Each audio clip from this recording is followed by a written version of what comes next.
Hello बच्चों, मेरा नाम है मोहित और आपका स्वागत है हमारे यूट्यूब चैनल यूनिवर्सिटी चैंपियन के अंदर। तो आज बीए सेकेंड ईयर का इतिहास का जो पहला पेपर होता है मध्यकालीन भारत का इतिहास, इससे संबंधित मैं आपको वन शॉट वीडियो या मैराथन क्लास लेके आया हूँ। मैं आपको बता देता हूँ, अगर ये आप क्लास देख लेते हो तो इसमें से आपको आराम से 70 से 80 नंबर के प्रश्न हूबहू देखने को मिल जाएंगे आपके एग्जाम के अंदर। इस क्लास के अंदर मैं आपको टोटल 10 क्वेश्चन कराऊंगा। पूरा का पूरा कोर्स इसके अंदर आपका रिवाइज हो जाएगा। जो पहली आपका पहला पेपर होगा उसका पूरा पूरा कोर्स रिवाइज हो जाएगा सेकेंड ईयर का। तो मैं आपको बता देता हूँ कौन से प्रश्न आप करवाऊंगा। सबसे पहले प्रश्न अपन पढ़ेंगे इल्तुतमिश के प्रारंभिक जीवन के बारे में। यह क्वेश्चन बहुत ज़्यादा महत्वपूर्ण और बहुत बार आया हुआ है हर यूनिवर्सिटी के अंदर। 2 नंबर क्वेश्चन अपन पढ़ेंगे अलाउद्दीन खिलजी की आर्थिक नीति व बाजार नीति के बारे में। तीसरा नंबर क्वेश्चन अपन पढ़ेंगे तुगलक वंश के पतन के लिए फिरोज तुगलक कहाँ तक उत्तरदायित्व था, टिप्पणी कीजिए। तो जो फिरोज तुगलक है वो तुगलक वंश के पतन में कहाँ तक उत्तरदायित्व था, इस क्वेश्चन की आपको टिप्पणी करनी है। 4 नंबर क्वेश्चन है दिल्ली सल्तनत के पतन के कारणों व मुगलों के पतन के लिए औरंगजेब की कौन सी नीतियां जिम्मेदार थी। तो मतलब दिल्ली सल्तनत या फिर मुगलों का जो पतन हुआ था ना, उसमें कौन से कारण रहे, या फिर औरंगजेब की कौन सी वो नीतियां थी जिसके कारण मुगल जो वंश है वो पतन हो गया उसका पूरा का पूरा। फिर 5 नंबर क्वेश्चन अपन पढ़ेंगे एक प्रशासक के रूप में शेरशाह शाह का मूल्यांकन कीजिए। मतलब शेरशाह सूरी के अपन जीवन परिचय पढ़ेंगे, उसकी योग्यताएं, प्रशासन, सारी चीजें पढ़ेंगे इस क्वेश्चन के अंदर। 6 नंबर क्वेश्चन के अंदर अपन पढ़ेंगे अकबर की धार्मिक नीति व राजपूत नीति। देखो हम सबको पता है कि अकबर ने मुगल साम्राज्य को एक छत्र साम्राज्य अखंड भारत का निर्माण किया था उसने, और उसी के समय मुगल काल में वो चरम सीमा पर पहुंचा था। तो वो किस कारण पहुंचा था, वो उसकी धार्मिक व राजपूत नीति के कारण पहुंचा था। ये इसीलिए क्वेश्चन बहुत ज्यादा महत्वपूर्ण बन जाता है, और ये क्वेश्चन हर यूनिवर्सिटी के अंदर हर साल एक ना एक बार तो किसी ना किसी यूनिवर्सिटी में पूछा ही जाता है। 7 नंबर क्वेश्चन अपन पढ़ेंगे शिवाजी के प्रशासन पर संक्षिप्त पर टिप्पणी कीजिए। तो जो शिवाजी जो छत्रपति शिवाजी रहे हैं, तो उनके जो जीवन है, उनके जीवन काल के बारे में, उनकी प्रशासनिक योग्यताओं के बारे में, उनके युद्धों के बारे में, सारी चीज़ों के बारे में इस क्वेश्चन के अंदर अपन पढ़ेंगे। 8वां नंबर अपन जो क्वेश्चन पढ़ेंगे वो पढ़ेंगे सूफीवाद आंदोलन के ऊपर। तो जो सूफीवाद आंदोलन रहा, ये मुस्लिम धर्म के अंदर एक नई इसने भक्ति जो नई एक दृष्टि दी इसने, तो इसके बारे में अपन पढ़ेंगे। 9 नंबर क्वेश्चन है जो भक्ति आंदोलन के रूप से आप क्या समझते हैं, भक्ति आंदोलन की मुख्य विशेषताओं पर टिप्पणी कीजिए। तो जो भक्ति आंदोलन भी हमारे जो हिंदू धर्म है उसको एक नई दिशा उसने दी, और एक जो वैदिक धर्म से ऊपर उठकर एक जो कबीर दास जैसे संत हुए जिन्होंने एक नई विचारधारा का उत्पन्न किया भक्ति आंदोलन के अंदर, तो इस चीज़ पे भी पढ़ेंगे। ये क्वेश्चन भी दोनों के दोनों क्वेश्चन अथवा कोई ना कोई एग्जाम में क्या तो लघुत्रात्मक में क्या में आएगा या फिर लंबे वाले क्वेश्चनों में आएगा, लेकिन आता जरूर है दोनों में से एक, तो बहुत ज़्यादा महत्वपूर्ण है। लास्ट और फाइनल क्वेश्चन मुगल काल के समय हुए उद्योगों के निर्माण पर टिप्पणी कीजिए व मुगल काल के प्रशासन पर टिप्पणी कीजिए। तो यह क्वेश्चन भी बहुत ज़्यादा महत्वपूर्ण है। इन 10 प्रश्नों को अगर आप कर लेते हो तो मैं आपको बता देता हूँ 70% तक आपके नंबर आराम से आ जाएंगे। और खास बात मैं आपको बता देता हूँ, हमारे द्वारा जो गेस पेपर दिया जाता है उसमें लगभग 70 से 80% तक पेपर आ जाता है। कभी 50% तो हमेशा आता ही आता है। तो वो गेस पेपर मैं मेरे यूट्यूब चैनल पे भी डाल देता हूँ, और उसकी PDF है वो टेलीग्राम में डाल दी जाती है। तो टेलीग्राम का जो लिंक है वो मेरे कमेंट बॉक्स में दे दूंगा, वहाँ से आप गेस पेपर भी डाउनलोड कर लीजिए। और ये वीडियो शुरू करें इससे पहले आप चैनल को सब्सक्राइब कर दीजिए जल्दी से, और वीडियो को लाइक कर दीजिए, और अपने दोस्तों को ये वीडियो शेयर कर दीजिए। चलो अब शुरू करते हैं अपनी वीडियो को बिना किसी देरी के। One shot video, marathon video होने वाली है। बहुत मतलब ये सारे क्वेश्चन रिवाइज कर लोगे तो आपको कुछ पढ़ने की जरूरत नहीं है, नई सीरीज पढ़ने की जरूरत है, ना ही कुछ और चीज़ पढ़ने की जरूरत है।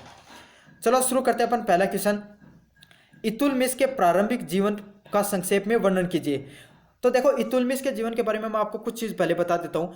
जो इल्तुतमिश वो दिल्ली के सल्तनत का मोहम्मद गौरी के दास के रूप में कुतुबुद्दीन ऐबक ने की थी। देखो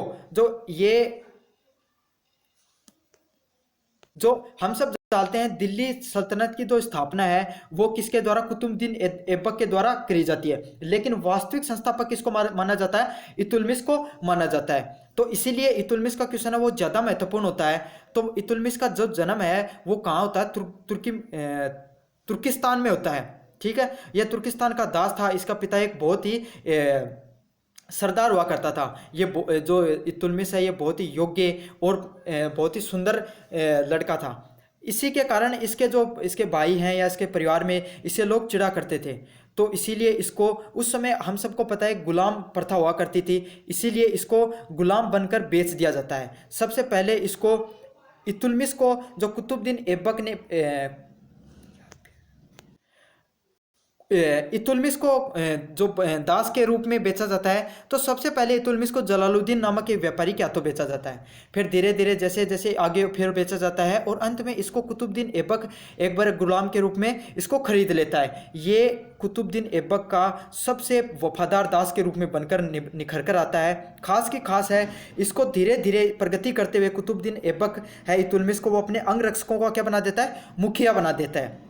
बाद में यह उन्नति करते हुआ ग्वालियर के सूबेदार ऐबक धीरे धीरे कुतुबुद्दीन ऐबक वो इल्तुतमिश को क्या बना देता है, उसका अंगरक्षकों का मुखिया बना देता है। फिर ये और धीरे धीरे प्रगति करता हुआ उसे अंत में ग्वालियर का सूबेदार के पद तक पहुंचा दिया जाता है।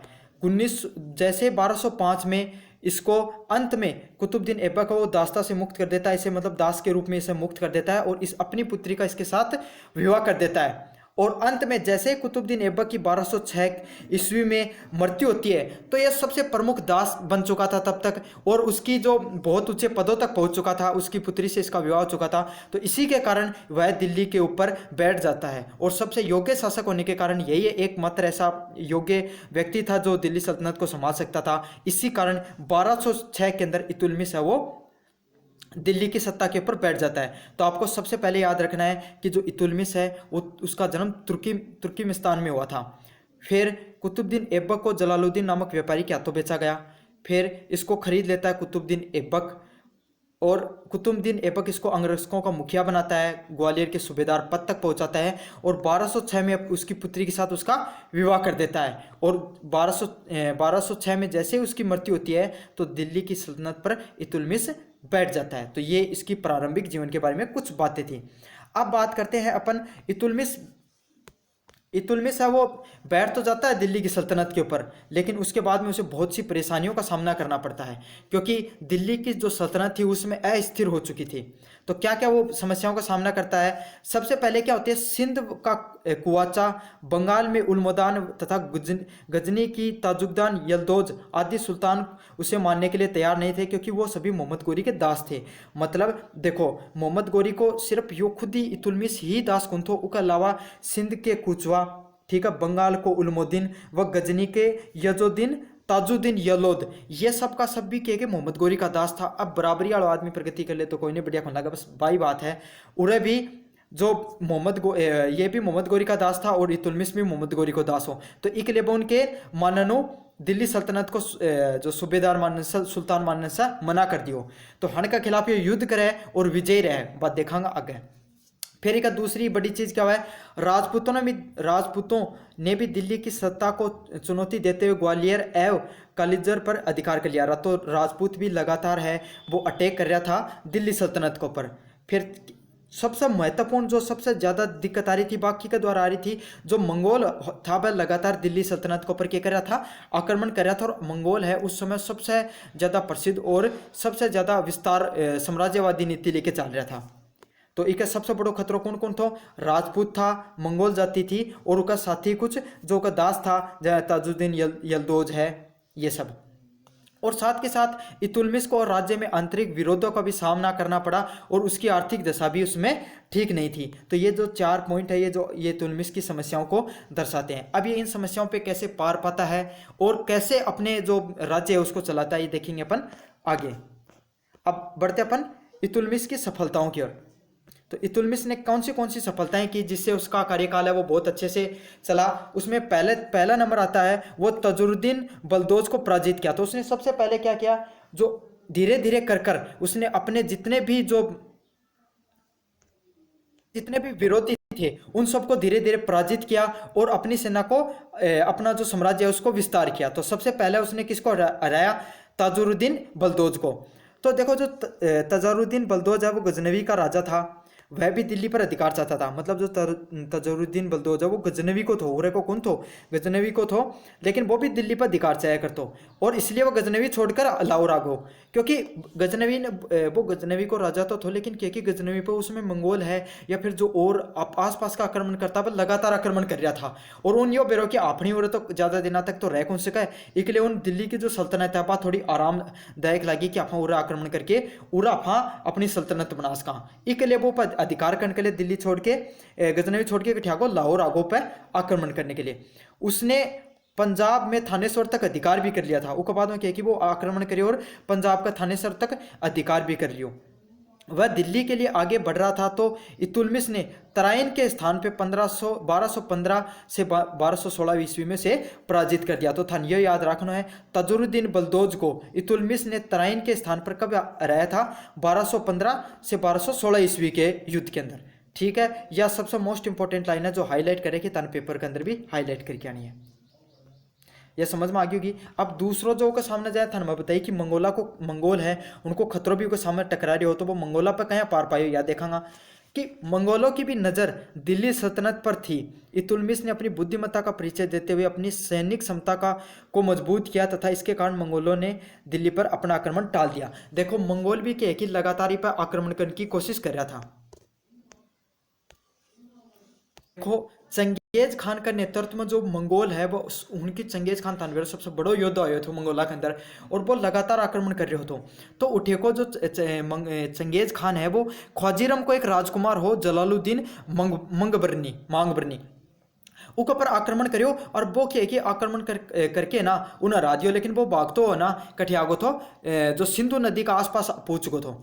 अब क्या हो कि भाई मंगोला ने भी ना दिल्ली की सल्तनत आसान लगी चंगेज खान ने कि आप विजय कर ले, और साथ के साथ उनको जो दुश्मन हो जलालुद्दीन माकबरनी वो भी उठे तक आगो थो, और साथ के साथ वो जो सिंध को इलाको उठे अपना अधिकार भी जमा लियो थो। अब क्या हो जो जलालुद्दीन माकबरनी है ना वो एक इतुलमिश के पास का कि संदेश पहुंचायो कि तू मेरो मदद करके और हन्ने मंगोलन हरा दे ताकि आप दोनों आपस में बा कर लियाऊंगा। लेकिन जो इतुलमिश हो बहुत समझदार व्यक्ति हो, इन अपना दिमाग लगाए। सबसे पहले तो जो संदेश वाक जिन भेजो हो जलालुद्दीन माकबरनी उन मरवायो, और साथ के साथ यह कहलवायो कि तू उरे से चलो जाए, उरे की जलवायु है बात तेरे लायक कोनी है, और यह बात सब वो निराश होकर उरे से लौट गो। खास बात यह मंगोल भी उरे की जो भारतीय जलवायु उठे बहुत भीषण गर्मी पड़ा है, इससे परेशान होकर उरे से लौट गा। तो उरे सूझबूझ को परिचय दियो इतुलमिश, एक कारण को जो मंगोला को खतरो है वो टल गो थो। साथ के साथ वो अपनी धीरे धीरे सैनिक क्षमता भी बढ़ाते रहियो, ताकि बस सैनिक क्षमता भी देख के जो मंगोल है वो वापस लौट गा, क्योंकि जलवायु भी उनके लायक कौन थी और उन पता हो कि उरे अपना नुकसान होगो चंगेज खान, इसलिए वो वापस लौट गो थो। तीसरा नंबर है वो क्या है, बंगाल और बिहार पर अधिकार। इस समय बंगाल व बिहार की से सत्ता में अली मर्दान के हाथों में थी, जो खुद को स्वतंत्र घोषित कर दियो। देखो जो अली मर्दान है यो क्या है कि पहले भी एक बार आक्रमण करियो थो कुतुबुद्दीन ऐबक का टाइम पे, जिस समय इतुलमिश उठे को सूबेदार थो, तो वो क्या अली मर्दान हरा दियो थो। लेकिन जय कुतुबुद्दीन ऐबक की मृत्यु हुई और इतुलमिश राजा बने तो अली मर्दाना खुद ने फिर से स्वतंत्र घोषित कर दियो। लेकिन इतुलमिश एक ऊपर एक बार फिर आक्रमण करा है और बिहार और बंगाल की सत्ता पर दिल्ली सल्तनत में मिला लिया है। तो दो अली मर्दान है यो अली मर्दान है, यो नाम याद रख लियो। यो 2 बार आक्रमण करा है, पहले कुतुबुद्दीन ऐबक का टाइम पे भी करा है, जी टाइम पर कुतुबुद्दीन जब भी इतुलमिश ही हरा हुआ है सूबेदार के रूप में, उसका बाद में यो फिर से इतुलमिश का टाइम पर करा है। तो दोनों टाइम जो इतुलमिश है हरा दिया है। चौथा नंबर पॉइंट है जो सबसे महत्वपूर्ण पॉइंट है, राजपूत राजाओं से युद्ध। तो 1226 में इतुलमिश ने राजस्थान की ओर प्रस्थान किया और रणथंभौर में डेरा डाला। सबसे पहले यहाँ के राजा वीर नारायण को पराजित किया, उसके बाद इतुलमिश ने बियाना, नागौर, अजमेर पर अधिकार किया। तो देखो थाना जय भी बेरो है कि जो राजपूत ही पर लगातार दिल्ली सल्तनत पर या जो विदेशी आक्रमणकारी ही उन पर लगातार क्या करता रहा करता, उनको विरोध करता रहा करता या उनके खिलाफ युद्ध या विजय अभियान चलाता रहा करता।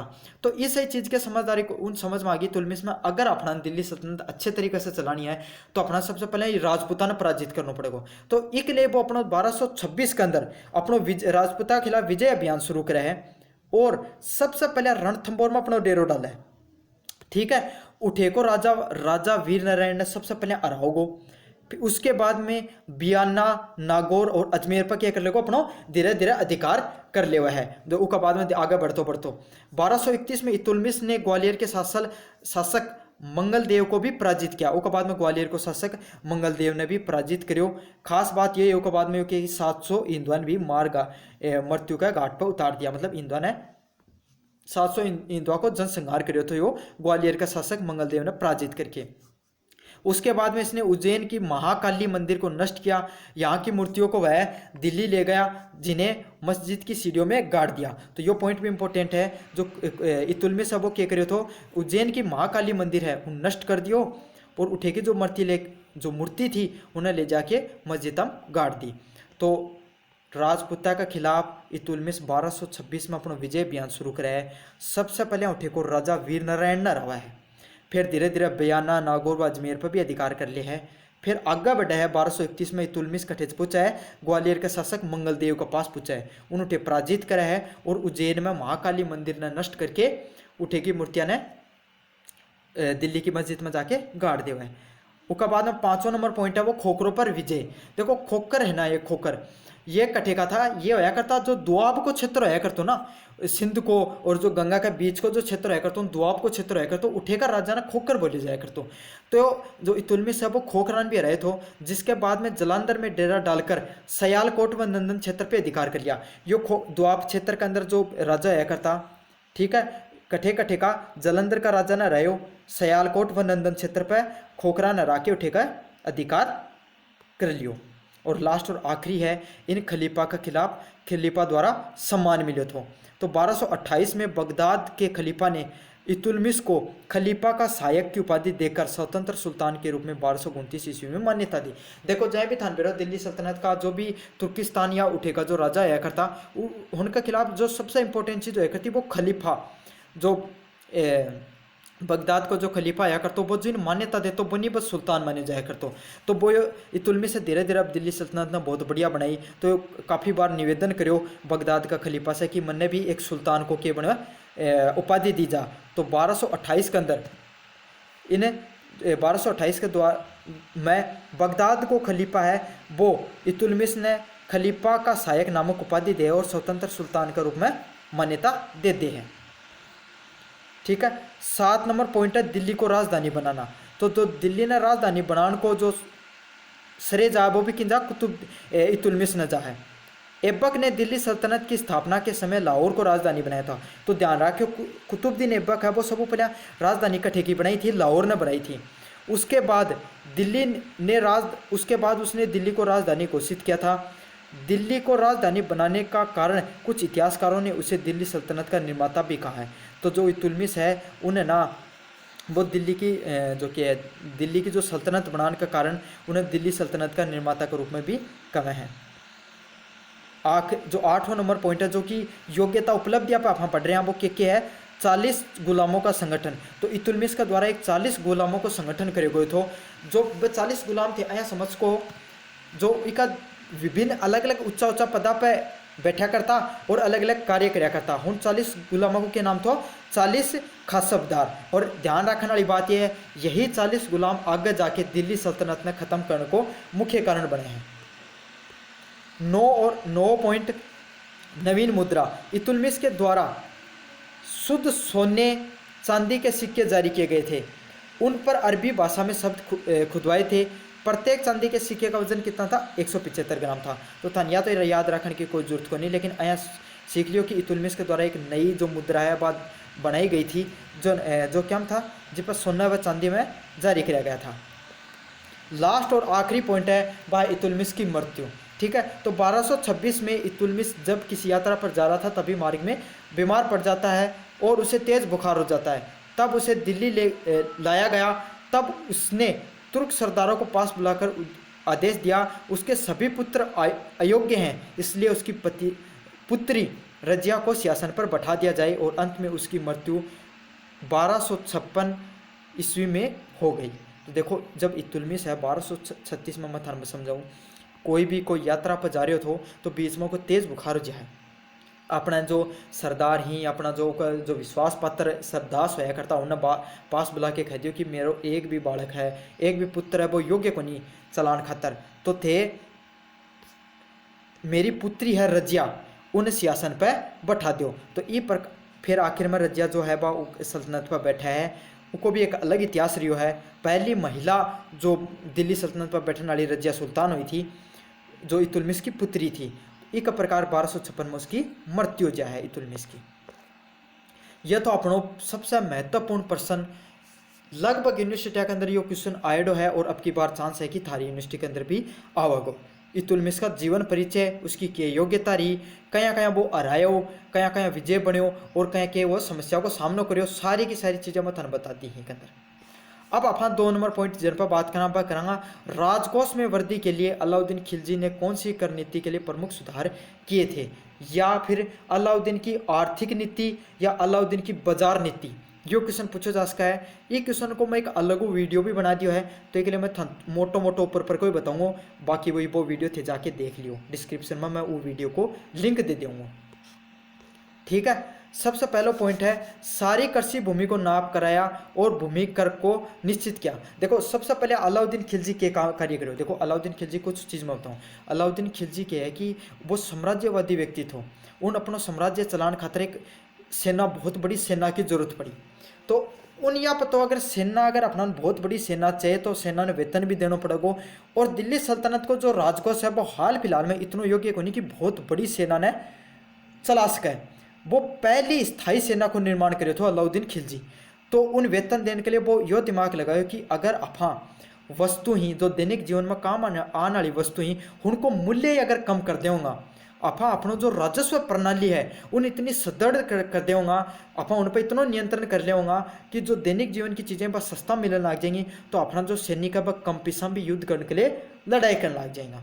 तो एक लिए वो अपनी एक आर्थिक नीति को निर्माण करो तो, जिसको वीडियो में अलग बना दिया है, तो वो थे जाके देख लियो के अंदर क्या आर्थिक नीति थी, बहुत महत्वपूर्ण है। और कुछ चीज़ें जो बच गई थी मैं उन्हें करवा दी हूँ, या फिर ये इतना भी कर लियोगा तो भी बहुत बड़ी बात है। तो पहला क्वेश्चन क्या है, सारी कृषि भूमि का नाप करवाई और भूमि कर को निश्चित किया। तो सबसे पहले वो क्या काम करो, जितनी भी कृषि भूमि थी अलाउद्दीन खिलजी के पास, उन्हें उस सारी को क्या करो, नाप करायो और उठे जितना भी कर लिया जाए करो, फिक्स कर दियो कि भाई इतना कर लियो जाओगे।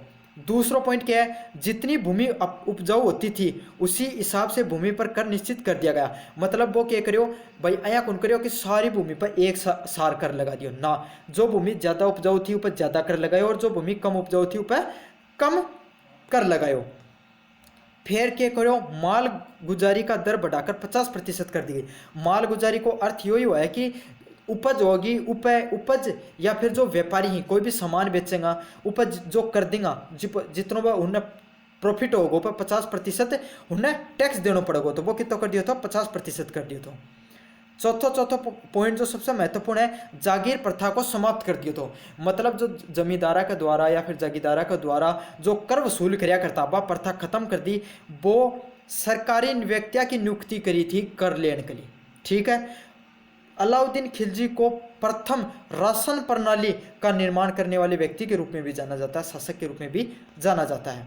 5वां नंबर पॉइंट है, जो भूमि कुर मुक्त थी उस पर भी कर लगा दिया। मतलब कोई आए कि भूमि थी भाई जो पहले कयान दान दे दिया करता है, कर मुक्त कर दिया करता, तो वो भूमि पर भी वो क्या कर दियो, कर लगा दियो। तो भूमि हिंदुओं की भूमि पर कर के अतिरिक्त मकान कर, पशु कर तथा जजिया कर देना भी अनिवार्य कर दिया। तो हिंदुआ पर वो कुछ एक्स्ट्रा कर लगाया था, क्या लगाया था, मकान कर, पशु कर व जजिया कर। जजिया कर कोई भी गैर मुसलमान व्यक्ति है, अगर कोई भी मुस्लिम व्यक्ति का राज्य में रह रहा है तो उन्हें रहने के लिए जो कर देना पड़ता वो क्या कर कहला, तो जजिया कर का नाम से जाने पड़ा करता। तो ये सब जो तीनों करें वो लागू कर दिया था। देखो ये छोटा ही कराया है क्योंकि ये क्लास को मैं वीडियो पहले बना दिया, तो जाके थे देख लियो। अब पढ़ांगा फिर 3 नंबर क्वेश्चन की तरफ, जो है तुगलक वंश के पतन में फिरोज तुगलक कहाँ तक उत्तरदायित्व था, टिप्पणी कीजिए। तो जो तुगलक वंश में देखो, जो फिरोज तुगलक है और मोहम्मद बिन तुगलक है। मोहम्मद बिन तुगलक ने मूर्खा को सरदार का नाम से भी जाना जाए। ये दोनों ही क्वेश्चन है, जो ये 2 शासक जो फिरोज तुगलक में था और तुगलक वंश ने खत्म करने में हन दोनों को योगदान बहुत भारी था, या मान लो।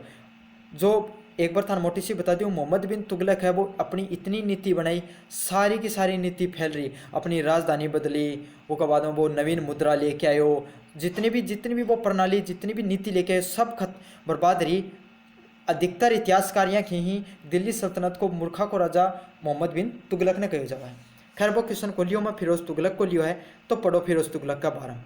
फिरोज तुगलक मोहम्मद बिन तुगलक जितना तो कौन थो, तो थोड़ा ठीक थो पढ़ांगा। फिरोज तुगलक स्वभाव में उदारवादी था। उदारवादी मतलब सबका प्रति को व्यवहार बहुत सही था। उसकी धार्मिक सहिष्णुता तथा सामान्य नीति ने साम्राज्य को खोखला कर दिया। देखो क्या कि वो सबका, और जहाँ अलाउद्दीन खिलजी थो वो कट्टर मुस्लिम व्यक्ति थो या मुसलमाना की ज़्यादा वो कराया करते, लेकिन फिरोज तुगलक का को व्यक्ति कौन थो, धार्मिक सहिष्णुता, हर धर्म का व्यक्ति को सम्मान कराया करते, यही नीतियों को विरोध में काम करी और इसी का कारण को साम्राज्य के खत्म हो गया था।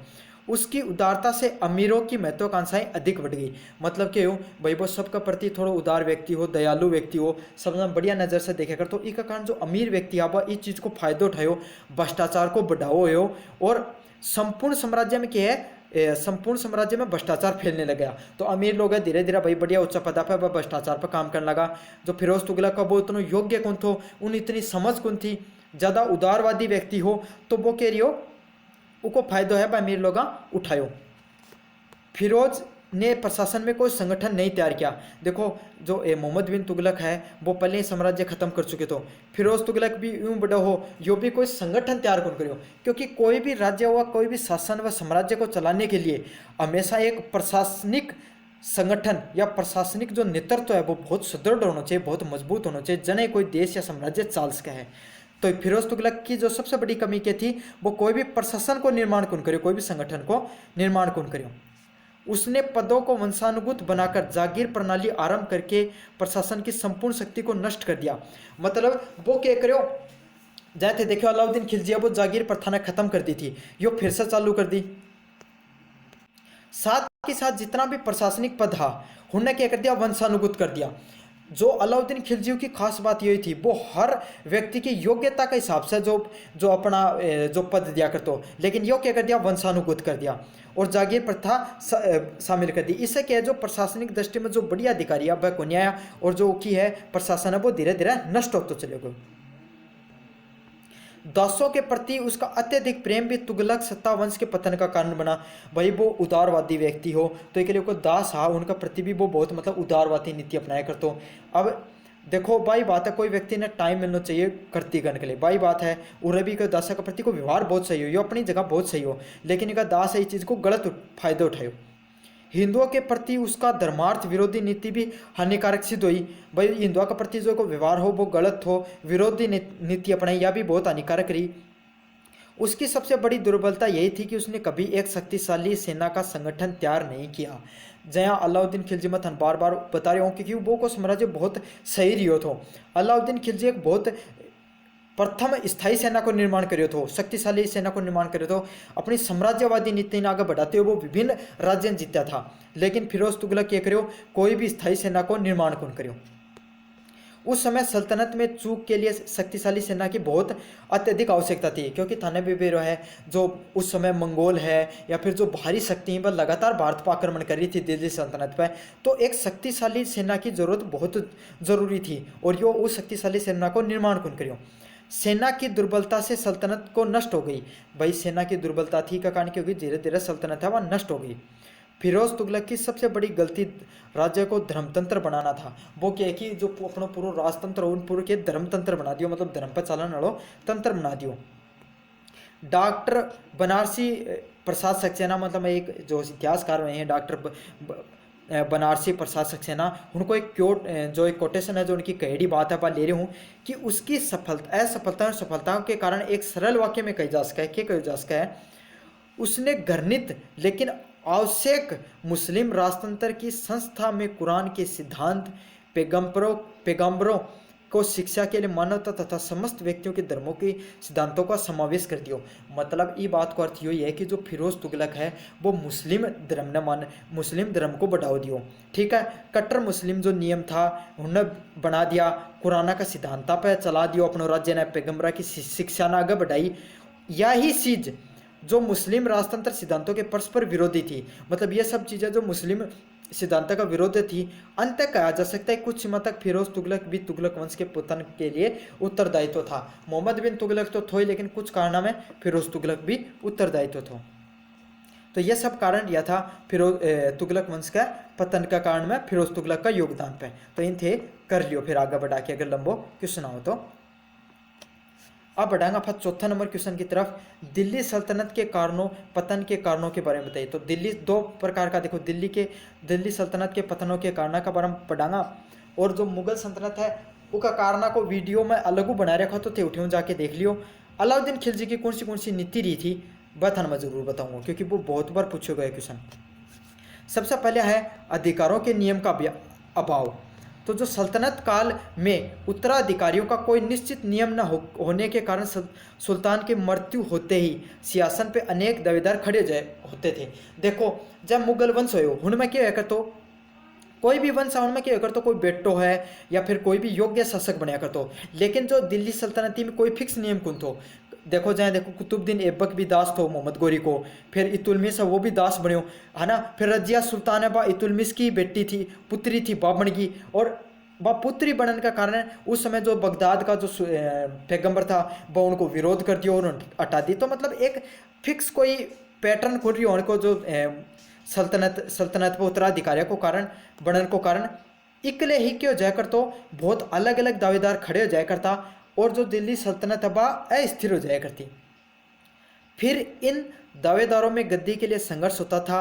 बार बार होने वाले गद्दी के संघर्ष ने दिल्ली सल्तनत की जड़ों को कमजोर कर दिया। भाई 10 कह नहीं 10 चौधरी जटे खड़े जय उठे हमेशा माहौल खराब ही होया करे। भाई बात हो रही थी कि अलग अलग जो दावेदार ही गद्दी का दावेदार ही वह मतलब दिल्ली सल्तनत चाहने वाला बन जाता, और वह के कि विरोधी जो ताकत होया करती उनको साथ दे के राजा पर विरोध कर दिया करता या युद्ध कर दिया करता। इससे क्या कि दीर्घकालीन रूप से जो दिल्ली की सल्तनत है वह खत्म होने में प्रमुख चीज यही रही। दूसरा सबसे इंपॉर्टेंट चीज क्या है, स्थायी सेना का अभाव। देखो कोई भी देश होगो, कोई भी साम्राज्य होगो, कोई भी शासन होगो, उनमें स्थायी सेना को होना बहुत आवश्यक है। अगर स्थायी सेना होगी तो ही दूसरा जो शासन है या दूसरा राजा ही वह उस उठे अटैक करने से या उठे युद्ध करने से डरेगा। लेकिन दिल्ली सल्तनत के अंदर की सबसे बड़ी कमी क्या थी कि उनके पास कोई स्थायी सेना कौन थी। अलाउद्दीन खिलजी जरूर स्थायी सेना को निर्माण करे तो साम्राज्यवादी नीति अपनाई और विस्तार भी करे वो साम्राज्य को, वो एक कुशल प्रशासक जरूर रहे हो, लेकिन उसके बाद में कोई भी व्यक्ति है वो स्थायी सेना को दिल्ली सल्तनत में निर्माण कौन करे।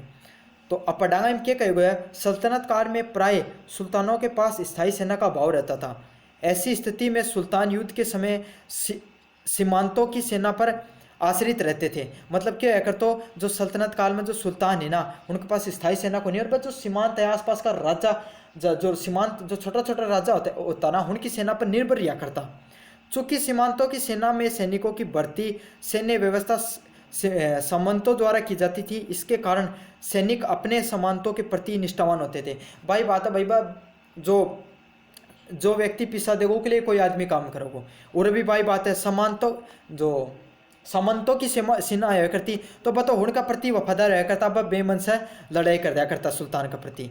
तो इसका कारण बहुत सा युद्ध ये आ रहा था। इस कारण सेना द्वारा साम्राज्य को अधिक समय तक सुरक्षा प्रदान करना संभव नहीं था। यद्यपि अलाउद्दीन खिलजी ने स्थायी सेना का निर्माण अवश्य किया, किंतु उसके उत्तराधिकारी उसे बनाए नहीं रख सके।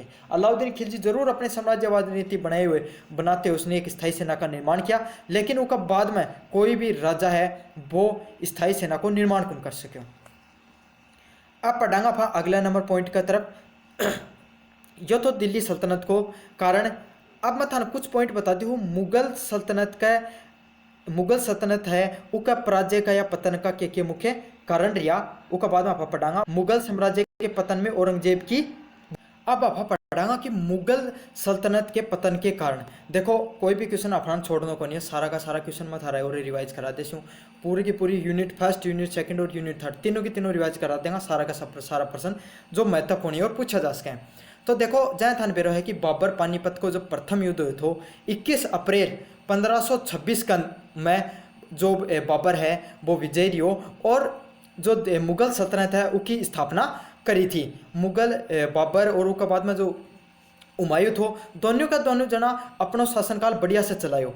अब उनको बहुत बढ़िया तो दक्षिण के अंदर जरूर वो अपना कौन कर, लेकिन उत्तर भारत के अंदर धीरे धीरे अपना साम्राज्य लगभग जगह पे फैला लियो थो। उसका बाद में अकबर है वो अपना साम्राज्य को विस्तार करो।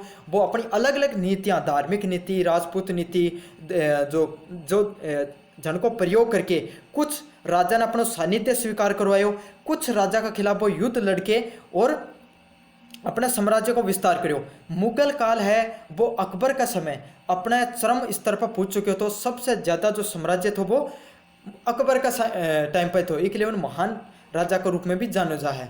फिर औरंगजेब है वो भी एक बहुत योग्य शासक हो, उसने भी अपने साम्राज्य में साम्राज्यवादी नीति को अपनायो, लेकिन क्या हो कि वो ज़्यादातर अपना समय है वो दक्षिण के अंदर बितायो और कुछ कट्टरपंथी नीति, धार्मिक नीति जो अकबर की नीति का एकदम विपरीत थी, इसका कारण क्या हो कि धीरे धीरे लोगों का विरोध में होने लगा।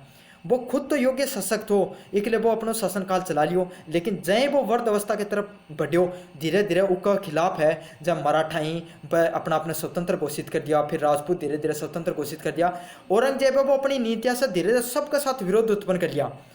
इसका कारण क्या रियो, धीरे धीरे सल्तनत काल की जो साम्राज्य था वो छोटो होना कम होना शुरू हो गो थो। और फिर उत्तरकालीन जो मुगल था शासक था वह एक भी योग्य नहीं हुई जो इतना बड़ा साम्राज्य ने संभाल सके। और अंतिम समय में तो आलम शाह के टाइम पे तो ऐसा हालत थी कि थोड़ो से दूर में ही उनको साम्राज्य बचे तो जो ये साम्राज्य को मुगल साम्राज्य को पतन हो उसका पीछे के कारण रिया यह मैं थाने समझाऊंगा। तो कौन सा कारण जिम्मेदार था वह पहले बढ़ाऊंगा। सबसे पहली चीज के जिम्मेदार थी वह थी करोमे वर्दी। देखो लगातार थानबेरो मुगल राजा ही वो बहुत सा युद्ध लड़ा, तो भाई युद्ध लड़ने के लिए स्पष्ट बात है कि पैसा की भी जरूरत पड़े है, राजस्व की भी जरूरत पड़े है। तो इतना बड़ा साम्राज्य चलाने के लिए राजस्व की कम पड़ रहे हो तो क्या गई लगातार करा में वर्दी करी गई और ये करा में वर्दी करने के कारण जनता के अंदर असंतोष फैलियो तथा उनको विरोध हो। तो जो सबसे पहला पॉइंट क्या है, करो में वर्दी। मुगल सल्तनत ने जो बोन में क्या है सबसे मुख्य पॉइंट क्या है, करो में वर्दी। दूसरों क्या है, विशाल साम्राज्य। अब देखो क्या हो, अकबर है ना इतना बड़ा साम्राज्य बना दिया था कि उत्तर से लेके दक्षिण तक संपूर्ण भारत पे, इन्हें अफगानिस्तान तक पूरा का पूरा पर विजय अखंड भारत को निर्माण करे था अकबर। एक छत्र राजा तो बन गो, लेकिन इतनी बड़ी विशाल सेना ने चलाने के लिए एक योग्य शासक होना भी बहुत जरूरी है। लेकिन औरंगजेब आयो वो खुद शासक तो बहुत बढ़िया था, लेकिन उनकी धर्म विरोधी जो नीतियाँ रही और जो वो धीरे धीरे जहाँ सिखा के खिलाफ उगो, मराठाओं के खिलाफ उठ खड़े आयो की नीतियाँ कारण राजपूतों के खिलाफ लड़ने लगा। धीरे धीरे राजा के खुद ने स्वतंत्र घोषित करने लगा।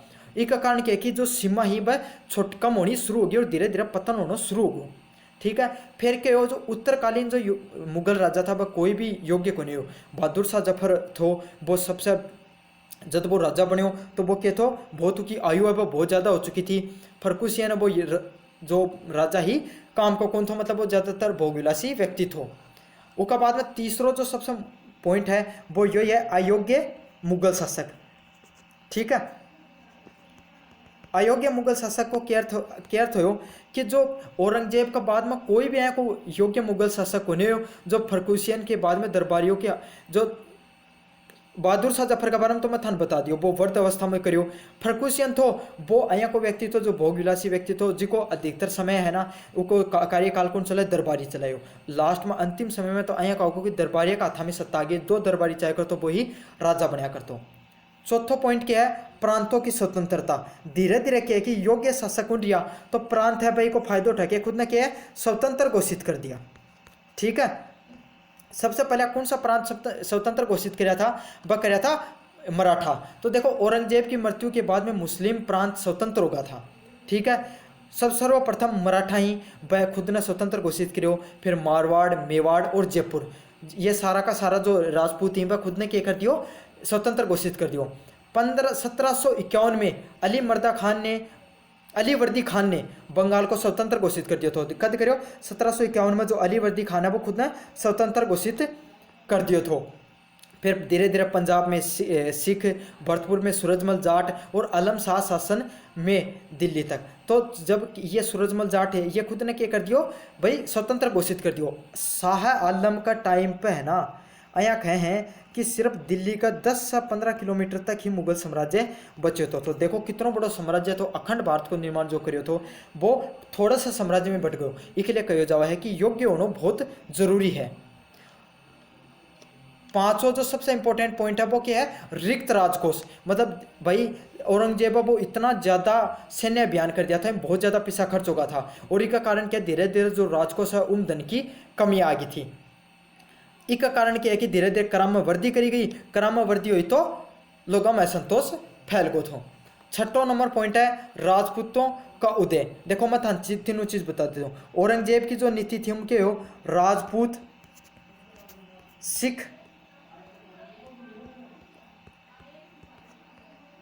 सिख व जाट, ये सारा का सारा राजपूत, सिख व जाट है वह मुगला का खिलाफ होगा। अकबर का टाइम है, ये तीनों का तीनों साथ था अकबर की धार्मिक नीति ने देख के। लेकिन के औरंगजेब हन की विरोधी नीति करी, वो युद्ध कराया, हन का लोगों ने मरवा दिया न जाए। देखो था जो सिख था उनका धर्मगुरुओं ने मरवाया, राजपूता खिलाफ जो वो आक्रमण कराया। इससे क्या है कि जो राजपूत विरोधी नीति हुई या सिख विरोधी नीति हुई का खिलाफ क्या है कि धीरे धीरे मुगल शासकों के खिलाफ विरोध खड़े होने लगो औरंगजेब की नीति का कारण। और यो भी एक बहुत महत्वपूर्ण कारण बने मुगल शासन काल का पतन में। और लो लास्ट और आखिरी है वो अंग्रेजों को आक्रमण। जब 1757 में थानबेरा पलासी को जो युद्ध हुए थे, जिसके अंदर शाह आलम और ये जो बंगाल को शासक है और यो मीर जाफर और अवध को राजा, ये तीनों मिलकर युद्ध लड़े, लेकिन वह युद्ध हार गया था। इसका कारण क्या होगा, और अंत में क्या हो कि जो मुगल का जो शासक है वह अंग्रेजा के अधीनता स्वीकार कर दिया और अंग्रेज उन्हें वार्षिक पेंशन दिया करता। तो अंत में जाके अंग्रेजा का आक्रमण से उनको मुगल शासन का वो लगभग खत्म हो गया था। तो ये कुछ मुख्य कारण यह था जो अंग्रेजा का पतन का कारण था। आप पढ़ांगा मुगल साम्राज्य के पतन में औरंगजेब की भूमिका। तो औरंगजेब के जो अब औरंगजेब की कौन सी नीतियां थी जिसका कारण मुगल साम्राज्य वो पतन की तरफ बढ़ियो था। तो सबसे पहला पॉइंट है वो है औरंगजेब का चरित्र दोष। तो सबसे पहला पॉइंट क्या है, औरंगजेब को चरित्र दोष। देखो औरंगजेब है ना, यो बहुत ही योग्य शासक तो हो, लेकिन यो कोई पर भरोसा कौन कराया करतो, शक्की व्यक्ति हो, एकदम शक कराया करतो हर व्यक्ति पे ना। अपना जो अपना पदाधिकारी था, अधिकारी था, हन पे कोई पे भी सेनापति हन पे कोई पे भी विश्वास कौन कराया करतो। और कोई भी चीज़ या शासन चलाने के लिए विश्वास सबसे बड़ी चीज़ है, ठीक है। इका अधिकारी में इका अधिकारी है ना, इका आगे की बात माना करता, पीछे की कटती कराया करता हमेशा। और साथ के साथ यो क्या कि कट्टर मुस्लिम व्यक्ति भी थो। तो इसका कारण क्या है कि धीरे धीरे जो हिंदू योग्य अधिकारी था भाई का विरोध में होगा। तो चलो पढ़ो क्या है का वरम। यद्यपि औरंगजेब एक कुशल व बुद्धिमान शासक तो था, परंतु उसके विचार अति संकीर्ण थे। वह कट्टर सुन्नी मुसलमान था। वो क्या है कि वो एकदम सुन्नी मुसलमान का जो नियम कायदा करता उन्हें मान्या करता। उसने इस्लामिक परंपराओं का अनुसरण करते हुए हिंदुओं पर जजिया तथा तीर्थ यात्रा कर पुण्य लगा दिया। तो देखो जो अकबर है वो जजिया वो तीर्थ करा वो दोनों का दोनों हटा दिया था, लेकिन औरंगजेब है वो फिर से लागू कर दिया था। उसके कुछ ऐसे ही फैसलों के कारण सिख तथा राजपूत लोगों को अपना विरोधी बना लिया। और यही कारण योगियों का कारण क्या है कि जो सिख व राजपूत इसका विरोधी होगा, जो मुगल साम्राज्य के लिए बहुत हानिकारक हो। दूसरा नंबर पॉइंट है हिंदू विरोधी नीति। तो औरंगजेब ने हिंदुओं के विरुद्ध अनेक कार्य किया।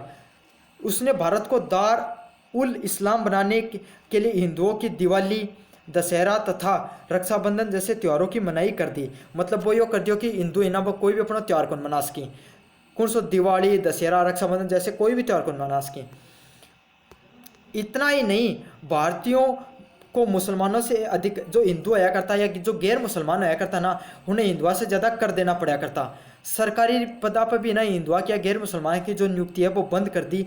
और औरंगजेब क्या कि अनेक जो है मंदिर तुड़वा दिया था। और जो हिंदू आया करता है गैर मुसलमान आया करता उन्हें जबरन मुस्लिम धर्म अपनाने के लिए मजबूर किया करता।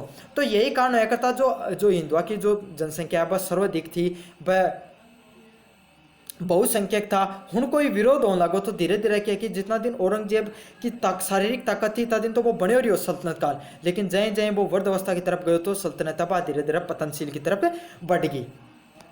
तीसरा पॉइंट क्या है, औरंगजेब की राजपूत नीति। औरंगजेब की मूर्खतापूर्ण राजपूत नीति ने भी मुगल साम्राज्य के पतन का कारण बनी। जया थानबीर अकबर है वो क्या करियो थो, राजपूतान अकबर ने बेरो अगर अपना अपनो साम्राज्य चलाना हो तो राजपूता को साथ लेना बहुत जरूरी है। एक लिए वो राजपूता का साथ क्या है वैवाहिक संबंध भी बनाया, साथ के साथ राजपूतान साथ लेके उन्हें बड़ा बड़ा पदा पर रखे और सेनापतियों को काम दियो, क्योंकि उन बेरो हो कि राजपूत हैं भाई युद्ध प्रिय प्रजाति है और ये युद्ध हम अपना जिता सके हैं, और अधिकतर युद्ध राजपूत ही जिताया था अकबर ने। मुगल साम्राज्य की नींव भी राजपूता रखी, लेकिन औरंगजेब यह चीज़ कौन समझ पाए वो, क्योंकि कट्टर मुस्लिम तो एक हिंदुओं का विरोधी रिया कर, तो इसलिए वो राजपूता का विरोधी होगो, और यही जो मुगल सल्तनत काल है उन तोड़न में या खत्म पतन करने में मैन रही। तो औरंगजेब की मूर्खतापूर्ण राजपूत नीति भी मुगल साम्राज्य के पतन का मुख्य कारण बनी। अकबर ने राजपूतों के साथ न केवल वैवाहिक संबंधों स्थापित किए बल्कि दरबारों में उच्च पदों पे दिए। बात चीज में थानी सारी चीज बता दी है। राजपूतों ने मुगल साम्राज्य के विस्तार तथा सुदृढ़ता के लिए अपना रक्त तक बहा दिया था, परंतु औरंगजेब ने गद्दी पर बैठते ही राजपूतों को अपमानित कर उच्च पदों से हटा दिया। भाई वो ऊंचा जितना भी पद है तो औरंगजेब तो नियुक्ति बंद कर ही दी थी।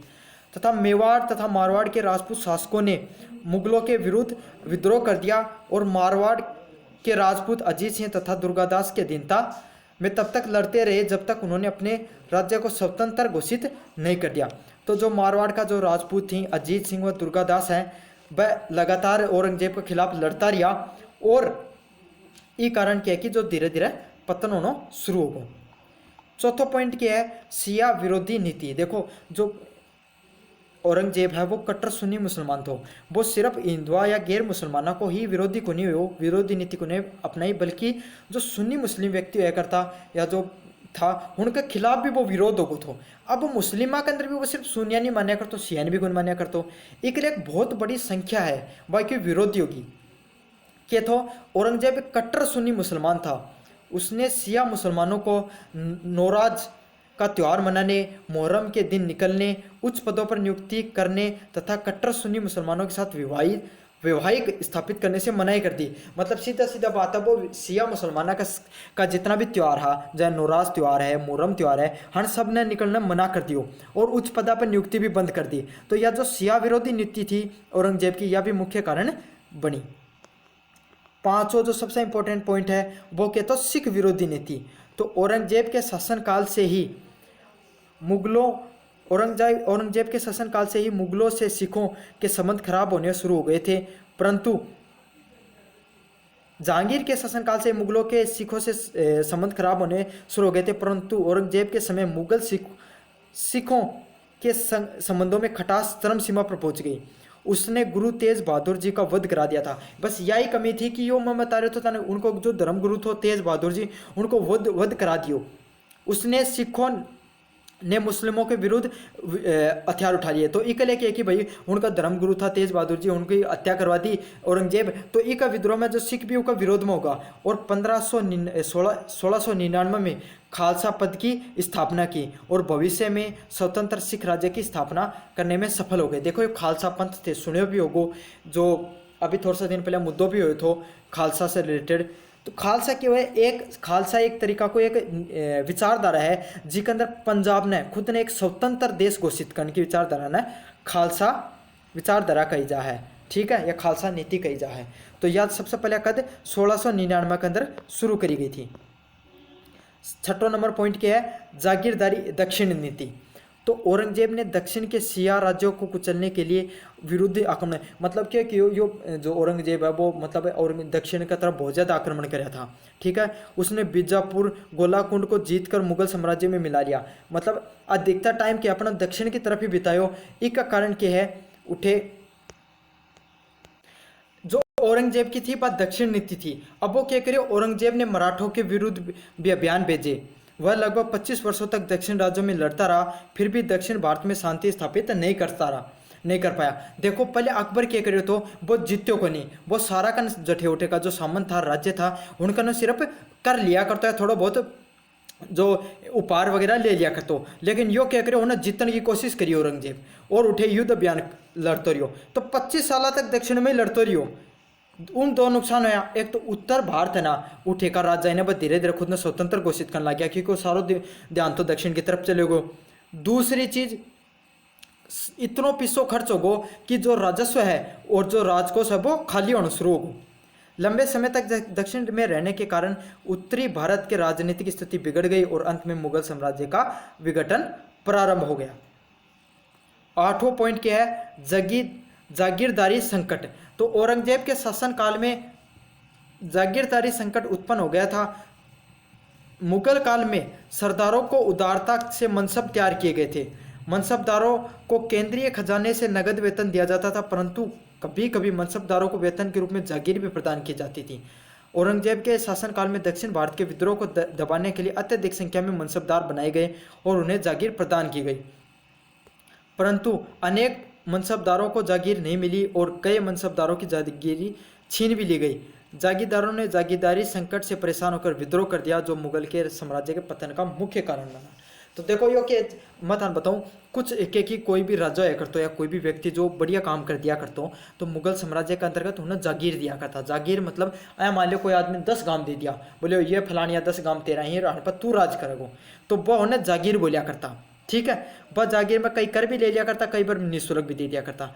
अब क्या अगर तो या काफ़ी बार कोई विद्रोह दबाने के लिए, कोई राजा को विद्रोह दबाने के लिए भी जागीरदारी दी जाया करती, लेकिन औरंगजेब क्या करो, बहुत सा लोगों ने जागीरदारी छीन ली उनसे। इससे क्या कि वह भी विरोध कर दिया। तो कि कुछ नीतियाँ भाई इतनी खराब रही थी, राजपूत नीति, सिख नीति, जाट नीति और करकोब में बढ़ोतरी, मनसबदारी और दक्षिण नीति, ये सब नीति रही जो औरंगजेब की मुगल का पतन के लिए मुख्य कारण बनी। तो मेरे साबू ये सारी चीज़ें मैं बहुत डिटेल में थाने एक चीज़ समझाई है, मेरे साबू तारी चीज़ें समझ में आ गई होगी। अब पढ़ांगा था, एक प्रशासक के रूप में शेरशाह सूरी का मूल्यांकन कीजिए। तो शेरशाह सूरी एक सफल प्रशासक, तो अपना यह चीज पढ़ रही हैं।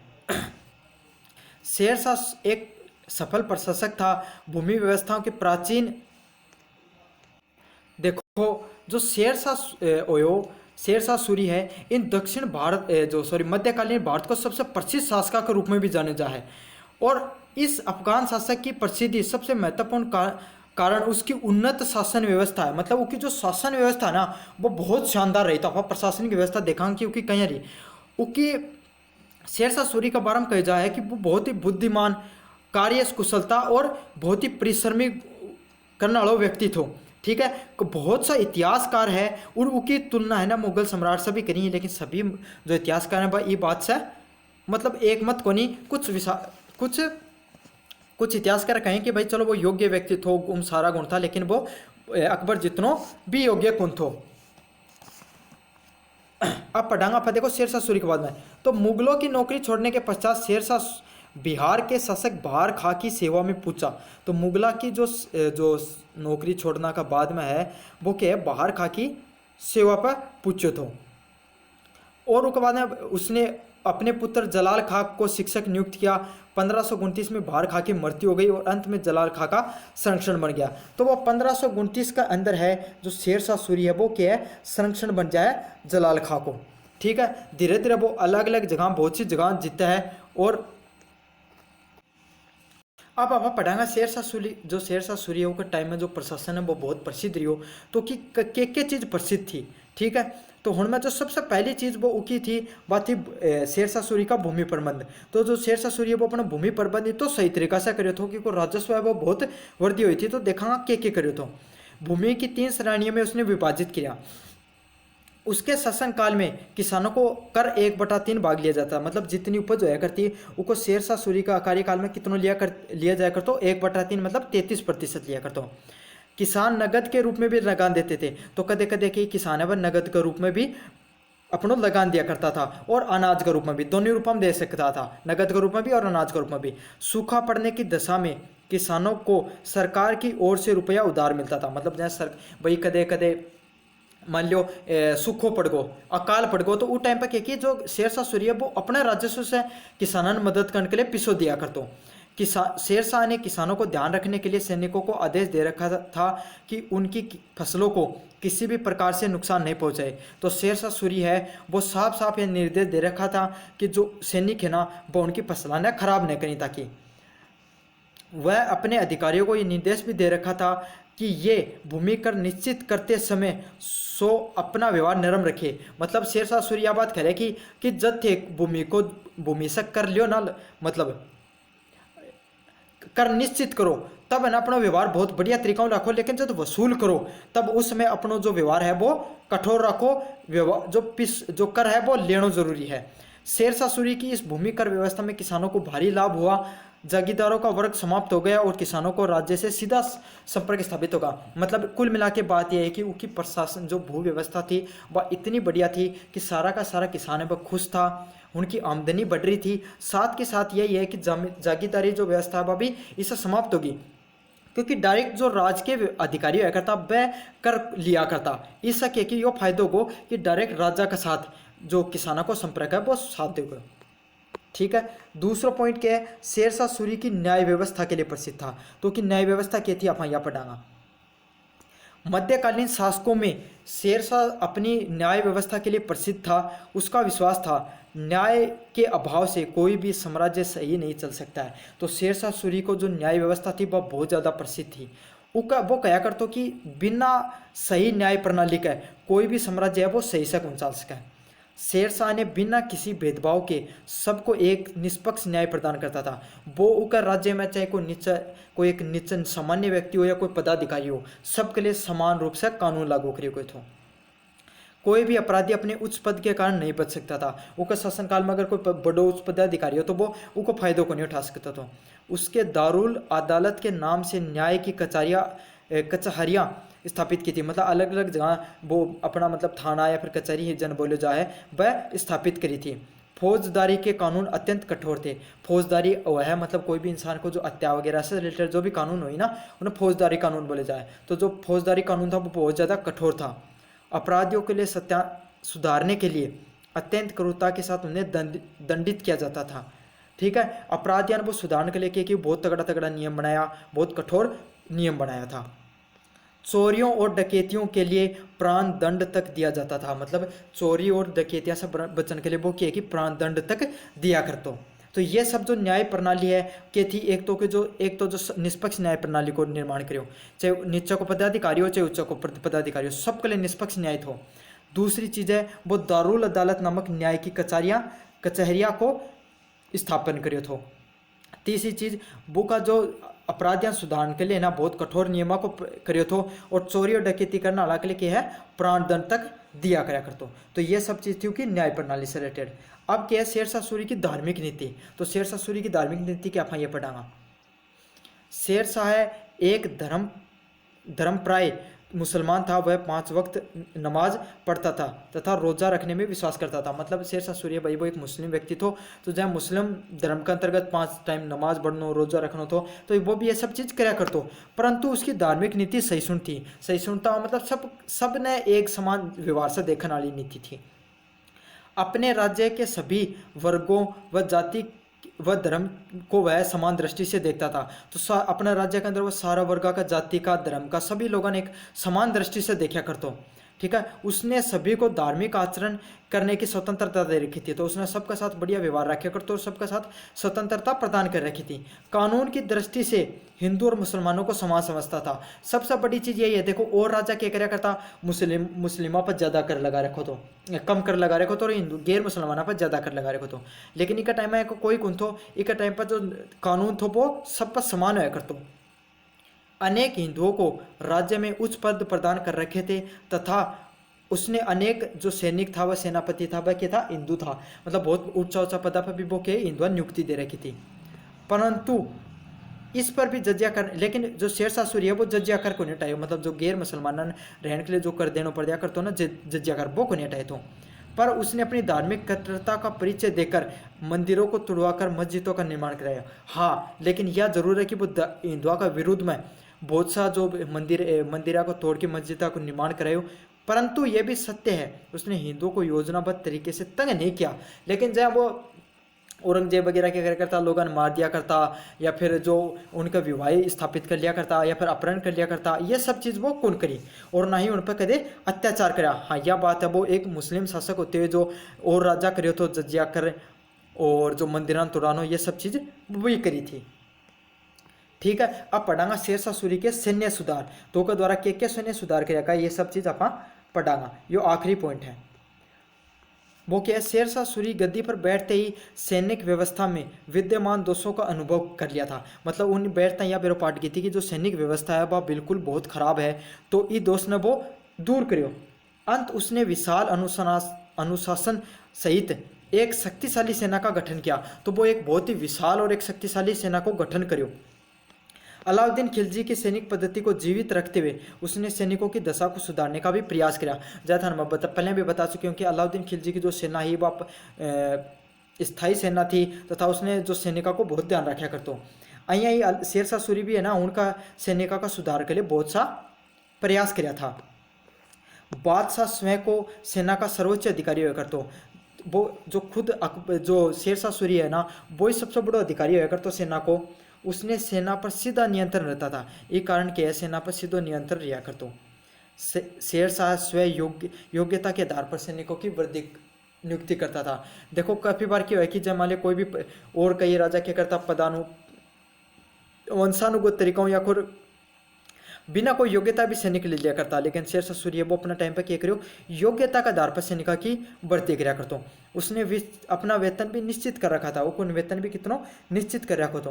वो पास बहुत बड़ी सेना थी, लगभग 1.5 लाख घुड़सवार, 25,000 पैदल व 5,000 हाथी थे, और उसके पास श्रेष्ठ तोपखाना भी था। तो उसकी जो देखो शासन प्रशासन काल में के नियम कायदे में था, सारा बता दिया।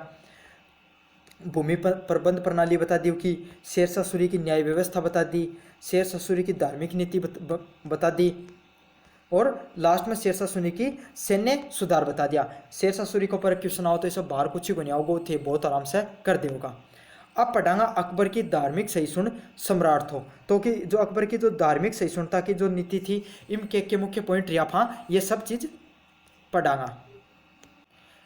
अकबर की धार्मिक नीति पढ़ांगा था, और साथ के साथ आप अकबर की राजपूत नीति पढ़ांगा। या यो क्वेश्चन यो है, मैं के लिए अलग वीडियो भी बना रखा है, लेकिन वन शॉट कर रहे हैं तो आप के अंदर सारी चीज़ ही पढ़ाऊंगा, कुछ भी चीज़ कौन छोटा, तो यह चीज़ भी मैं थान पढ़ाऊंगा। देखो अकबर थान बेरो है कि एक छत्र जो निर्माण करो थो, वो धार्मिक सहिष्णु व्यक्तित्व स्टार्टिंग शुरुआती दिनम तो वो कौन थो, लेकिन धीरे धीरे के हो उन यह चीज़ समझ में आई कि अगर अपना मुगल साम्राज्य ने बहुत बड़ो बनाना है या आगे करना है तो धार्मिक सहिष्णु होना बहुत ज़रूरी है। हिंदुओं को साथ बहुत ज़रूरी है, गैर मुसलमानों को साथ बहुत ज़रूरी है। कट्टरता से अपना के आपा के कि अपना विरोधी बनास कहाँ अपना साम्राज्य को विस्तार कौन कर सका। और यह जो धार्मिक सहिष्णु जो नीति थी, बाही नीति का कारण वो बहुत ही योग्य राजा बने और एक महान राजा के रूप में उभर के आयो। ठीक है, कुछ का पीछे कारण भी यह था, बस सारी चीज़ें भाई के अंदर देख लेंगे। अकबर अपने शासनकाल के प्रारंभिक दिनों में धर्म सहिष्णु नहीं था, उसका केवल इस्लाम में विश्वास था, किंतु बाद में परिस्थितियों और अनेक घटित होने वाली घटनाओं के कारण वह धर्म सहिष्णु हो गया। मतलब अकबर है वो प्रारंभिक का दिनम तो इतना ज़्यादा मतलब धर्म सहिष्णु व्यक्ति कौन थो, वो भी इस्लाम में और राजा के ने इस्लाम में विश्वास रखा करतो, बाद में भी रखा करतो, लेकिन धीरे धीरे उन यह चीज़ समझ में आई कि सिर्फ अपा एक ही विचारधारा ने लेके अपा अपनो साम्राज्य इतना बड़ा साम्राज्य कौन चला सका। क्योंकि सीधी सीधी बात है, जो दिल्ली सल्तनत थी या जो दिल्ली साम्राज्य तो उन मुख्य मुस्लिम तो है अल्पसंख्यक ही, बल्कि गैर मुसलमान ही बहुसंख्यक हैं। तो आपा सिर्फ एक इस्लाम धारा न मान के ही आपा साम्राज्य कौन चला सका। तो ये बात न समझते हो बहुत के बन गो धर्म सहिष्णु व्यक्ति बन गो। धीरे धीरे उसने धर्म की वास्तविकता को समझा और सभी धर्मों में उसकी गहरी रुचि हो गई। तो धीरे धीरे क्या कि वो सारा धर्म का प्रति को व्यवहार बहुत सही हो और गहरी रुचि हो गई।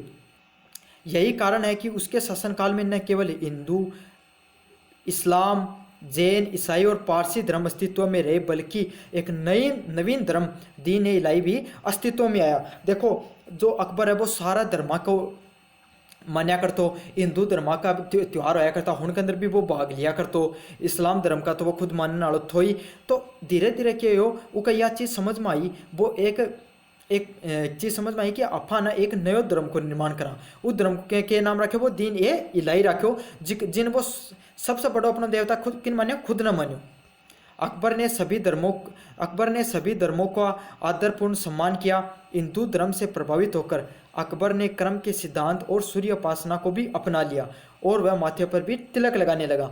तो वो हिंदू धर्म से प्रभावित होकर के चीज़ अपनाई, कर्म को सिद्धांत मतलब अच्छे कर्म करना चाहिए, सूर्य की उपासना और माथे पर तिलक लगाना। तो ये सब तीन पॉइंट ये वह खुद हिंदू धर्म से सीखा था।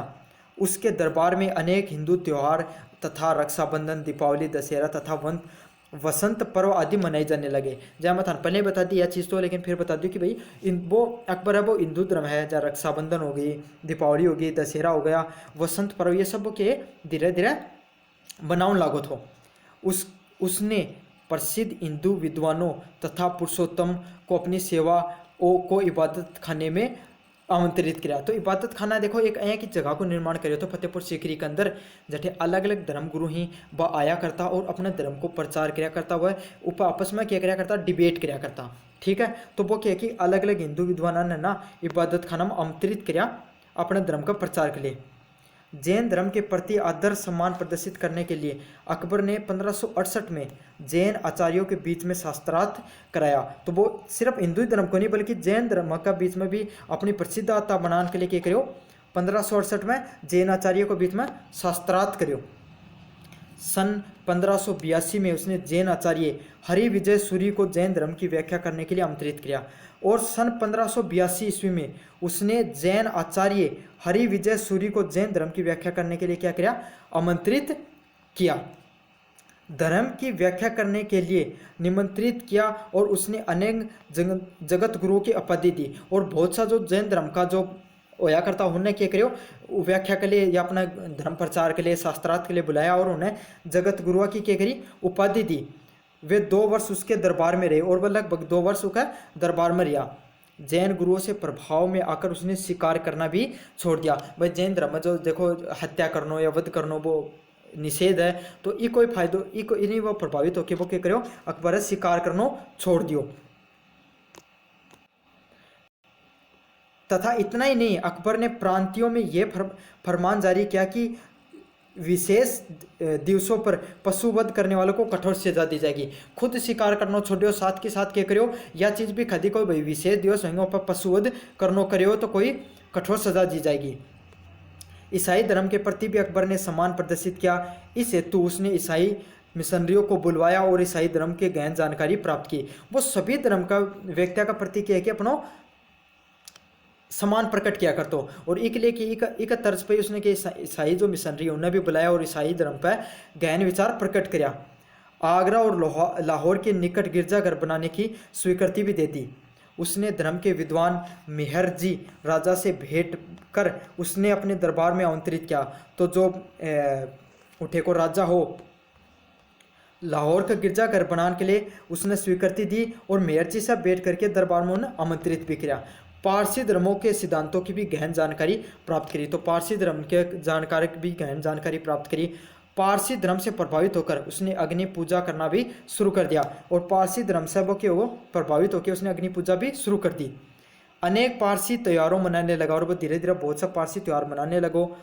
धर्मों से प्रभावित होकर उसने एक नवीन धर्म दीन ए इलाही धर्म चलाया। तो वो इससे प्रभावित होकर उसने कौन सा एक नया धर्म बनाया, दीन ए इलाही धर्म को निर्माण करो। अंत में कहा जा सकता है कि अकबर एक धर्म सहिष्णु व्यक्ति है। तो ये सब चीज़ यह चीज़ बताई कि अकबर है वो एक धर्म सहिष्णु व्यक्ति थो। सारी चीज़ें मैं थाने बता दी। देखो सबसे पहले चीज़ बताऊँ, हिंदू धर्म की वो क्या कराया करतो, हिंदू धर्म के सारा त्यौहार मनाया करतो और हिंदुओं के साथ वो वैवाहिक संबंध भी स्थापित कराया था। और ये दिवाली जितना भी त्यौहार है रक्षाबंधन सब मनाया करतो। दूसरी चीज़ जैन धर्म के लिए वो क्या करो, जैन धर्म का जितना भी जो गुरु हैं उन्हें बुलाया 1528 के अंदर उनके साथ शास्त्रार्थ करो। साथ के साथ जगत गुरु की उन्हें उपाधि भी दी। जैन धर्म से वो प्रभावित होकर क्या करो, अपनों शिकार खेलना भी छोड़ दियो और पशुवध पर भी कठोर सजा देने की ऐलान करा दियो। साथ के साथ ईसाई धर्म के लिए वो क्या करे, उनका मिशनरियन बुलाया, उनके बारे में गहन जानकारी प्राप्त करी। पारसी धर्म से वो प्रभावित होकर क्या करे, अग्नि पूजा करनी शुरू कर दी। तो उससे क्या कि वो सारा धर्म से प्रभावित हो अकबर धीरे धीरे। और उसके बाद वो खुद भी अपना एक नए धर्म को निर्माण करो जिसको क्या नाम था, दीन ए इलाही धर्म।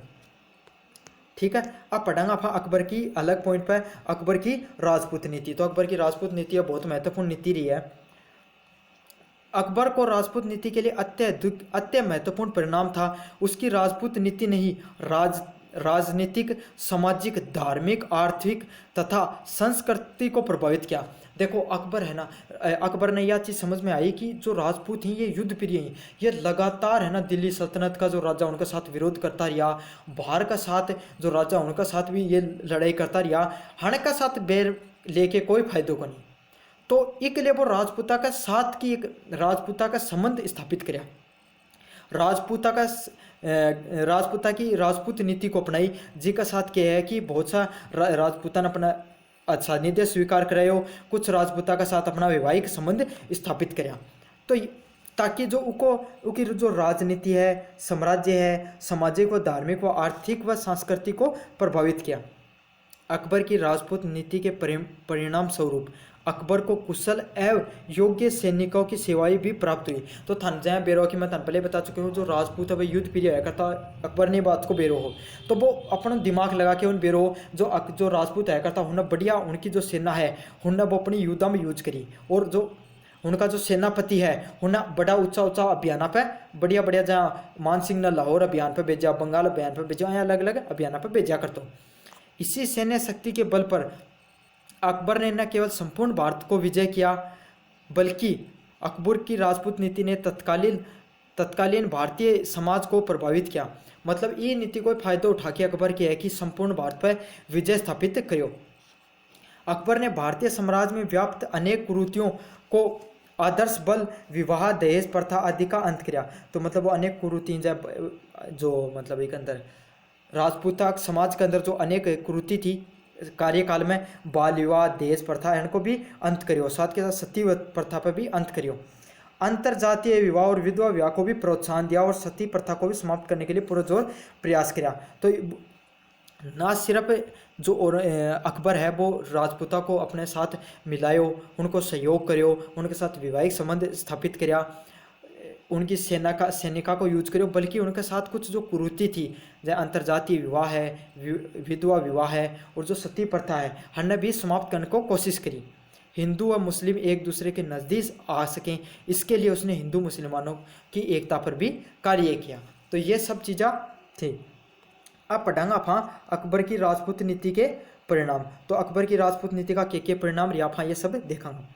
सबसे पहले है मुगलों को हमेशा राजपूतों के आक्रमणों का भय बना रहता था, परंतु अकबर की राजपूतों से मित्र हो जाने से भय समाप्त हो गया। तो लगातार थाने भी बेरो चाहे कोई भी राजा हो, मुगल जो राजपूत हैं वह लगातार मुगला पर आक्रमण करता रहा।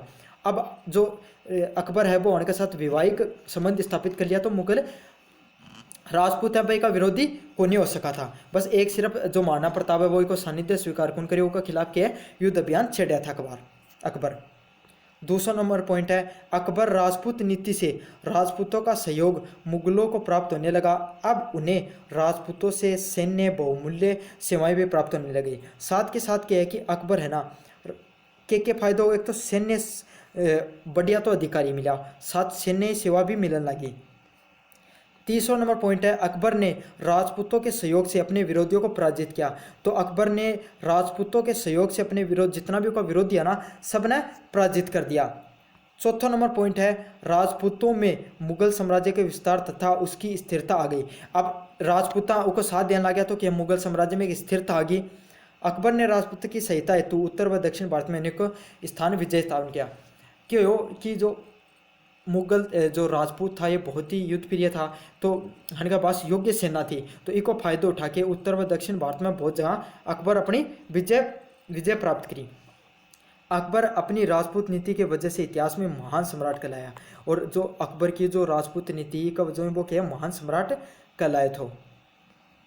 इस नीति से राजपूतों को भी लाभ हुआ, वह अकबर की साम्राज्य नीति शिकार होने से बच गए और उन्हें मुगलों का समर्थन प्राप्त होने लगा। तो इस नीति से राजपूतों ने भी लाभ हुआ, वह अकबर की साम्राज्य नीति से शिकार होने से बच गए और उन्हें मुगलों का समर्थन प्राप्त हुआ। अब आप 7वां नंबर क्वेश्चन की तरफ बढ़ांगा कि शिवाजी के प्रशासन पर संक्षिप्त टिप्पणी। शिवाजी का ना सिर्फ प्रशासन पर बल्कि उनकी जो जितना भी युद्ध होया था, जितना भी वह लड़ा, देखो छत्रपति शिवाजी वो मराठा साम्राज्य के अंदर एक बहुत प्रसिद्ध और नींव रखने वाला सरदार होया छत्रपति शिवाजी। एक हिंदू के अंदर जो सबसे बड़ा महाराष्ट्र का जो शासक था मराठा साम्राज्य के अंदर था छत्रपति शिवाजी। तो उनका जीवन काल के ऊपर हम कुछ चीज़ें पढ़ांगा। पहली है, शिवाजी के पिता शहाजी भोसले प्रभावशाली मराठा सरदार थे। तो जो हन का पिताजी है जिनको नाम बहुत जरूरी है था याद रखना, शहाजी भोसले, ये भी क्या था, मराठा सरदार था। पहले वे अहमदनगर के सुल्तान के यहाँ नौकरी करते थे। तो पहले भाई कि अहमदनगर के सुल्तान के यहाँ नौकरी करते थे। जब शाहजहां ने अहमदनगर को जीत लिया तो शाहजी ने एक बालक को सुल्तान घोषित कर दिया और संघर्ष चलाया। मतलब भाई जैसे शाहजहां के कि अहमदनगर पर अटैक कर दियो तो शाहजी एक बालक ने सुल्तान घोषित करके खुद युद्ध पर चला गया और संघर्ष करता रहा। सन 1636 ईस्वी में उन्होंने समर्पण कर दिया और फिर बीजापुर के सुल्तान के यहाँ नौकरी कर ली। तो 1636 में उन्होंने शाहजहां के खिलाफ के समर्पण कर दिया और बीजापुर को जो सुल्तान उठे नौकरी करने लगा। वे वहां पर उच्च पद पर पहुंच गए और मैसूर के पठार और पूर्वी कर्नाटक तक अपनी जागीर प्राप्त कर ली। और धीरे धीरे भाई प्रगति करता करता वह मैसूर के पठार तक पहुंचा और पूर्वी कर्नाटक तक अपनी जागीर प्राप्त कर ली। शहाजी भोसले की पत्नी जीजाबाई के गर्भ से 20 अप्रैल 1627 को ईस्वी को शिवनेर के किले में शिवाजी का जन्म होता है। तो शहाजी भोसले की जो पत्नी थी जीजाबाई, जो गुरु भी मानी जाए कि छत्रपति शिवाजी की, उनका गर्भ से 20 अप्रैल 1627 को शिवनेर के किले में शिवाजी का जन्म हुआ था। तो थान सबसे पहले याद रखने की तो डेट कद 20 अप्रैल 1627 में शिवनेर का किला में जन्म हुए थे शिवाजी को। कुछ समय के बाद शाहजी ने दूसरा विवाह कर लिया और शिवाजी और उसकी माता को उसके दादा कोणदेव नामक एक स्वामी भक्त सेवक के संरक्षण में उन्हें शिवनेर और पुणे के किले में रख दिया। तो कठे रहने लगा भाई ये कोणदेव नामक एक स्वामी भक्त थो, सेवक थो, उनके साथ शिवनेर व पुणे का किला में रहने लगा। जीजाबाई धार्मिक प्रवृत्ति की स्त्री थी। शिवाजी के चरित्र पर उसका गहरा प्रभाव पड़ा। तो जीजाबाई है बात धार्मिक प्रवृत्ति की स्त्री थी।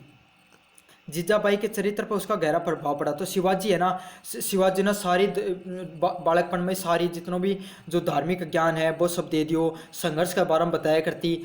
दादा कोणदेव ने उनकी शिक्षा का प्रबंध किया और जो छत्रपति शिवाजी है उनकी शिक्षा का प्रबंध कौन करियो, दादा कोणदेव ने करियो। किंतु उसने लिखना पढ़ना नहीं सीखा और निरक्षर ही रहा। लेकिन शिवाजी पढ़ना लिखना कौन सीखे, वह निरक्षर ही रहा। फिर भी उसने सैनिकों तथा प्रशासन संबंधी योग्यता प्राप्त कर ली और अपने प्रदेश में खूब भ्रमण किया। धीरे धीरे क्या कि छत्रपति शिवाजी बड़ा आया और सैनिक योग्यता उनके अंदर बहुत तगड़ी थी और पहाड़ियों तथा घाटियों के बारे में उन्हें अच्छे से ज्ञान होने लगा। शिवाजी का जन्म स्थान मावल देश भी कहलाता है।